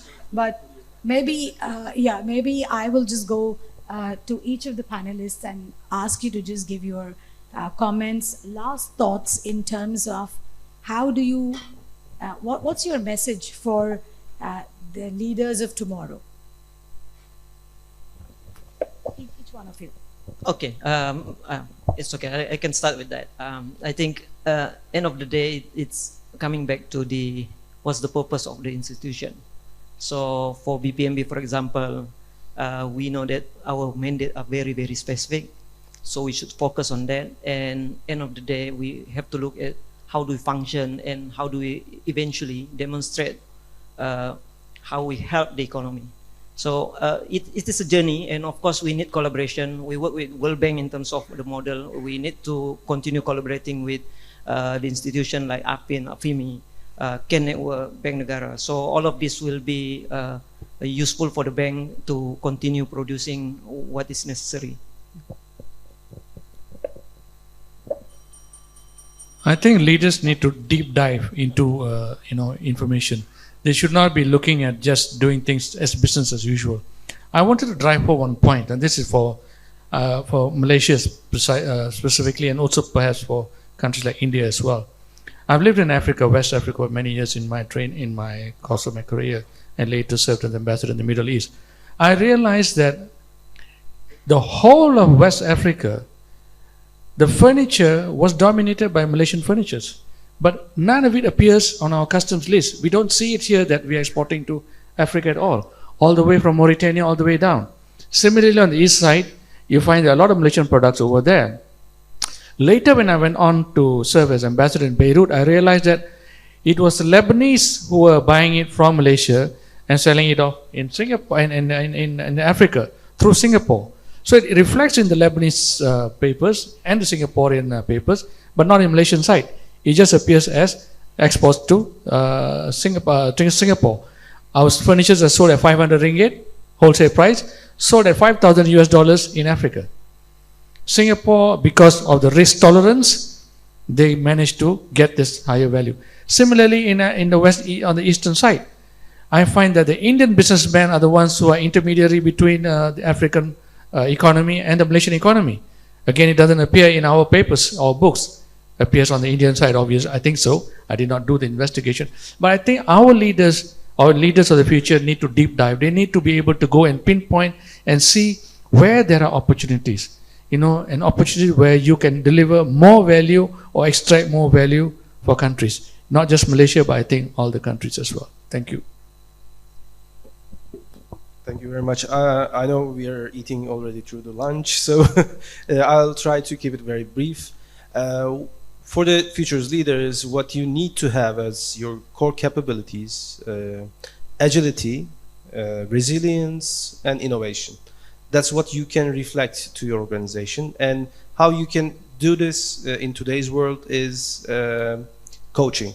You need to be leading by example and nurturing your team so that they can follow you in today's world, because generation Y and Z are already here, and they have a totally different mindset.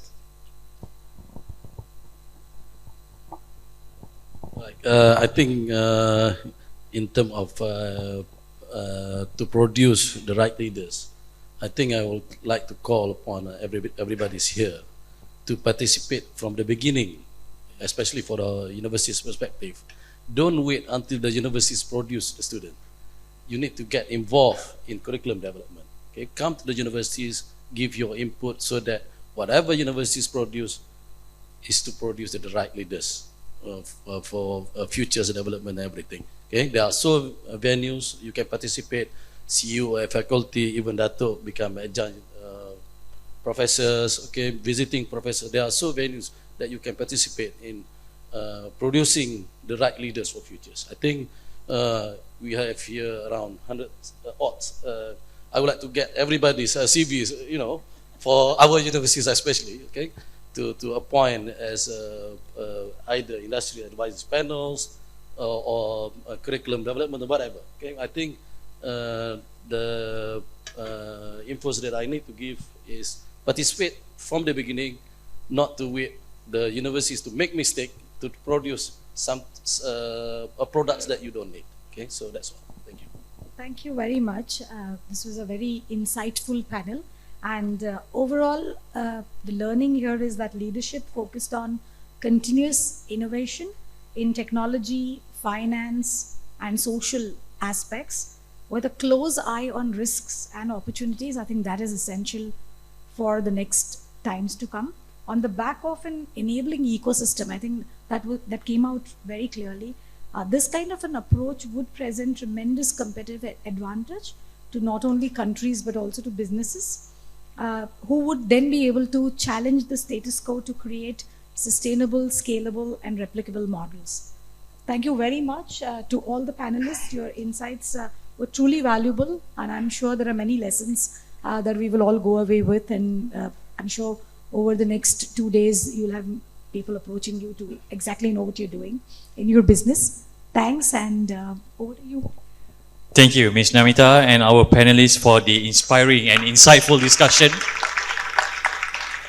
Please remain on the stage as I am pleased to invite Mr. George Tatim Tulas, ArtFIM Council members and also CEO of Sabah Credit Corporation, to come on the stage to deliver the memento to our bond director and panelists. Please welcome.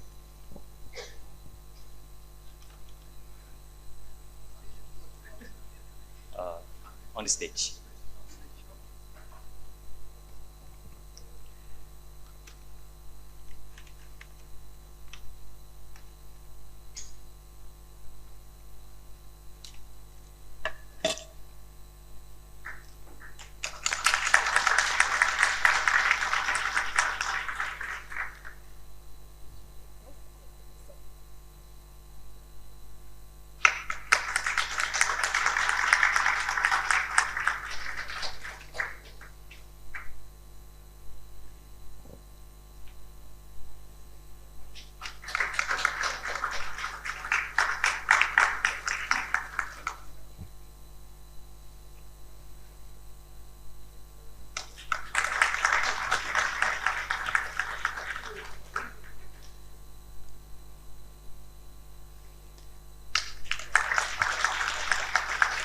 Thank you once again. Can we have a group photo of Mr. George and our panel of speakers at the center of the stage?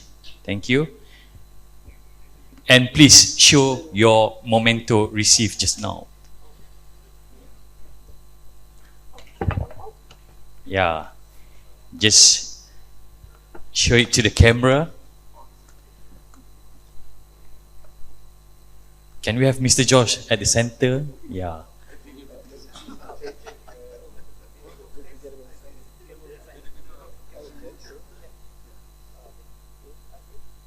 Yeah.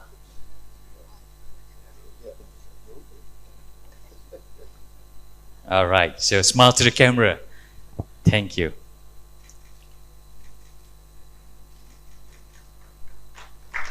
Thank you once again to Mr. George and also our panel of speakers.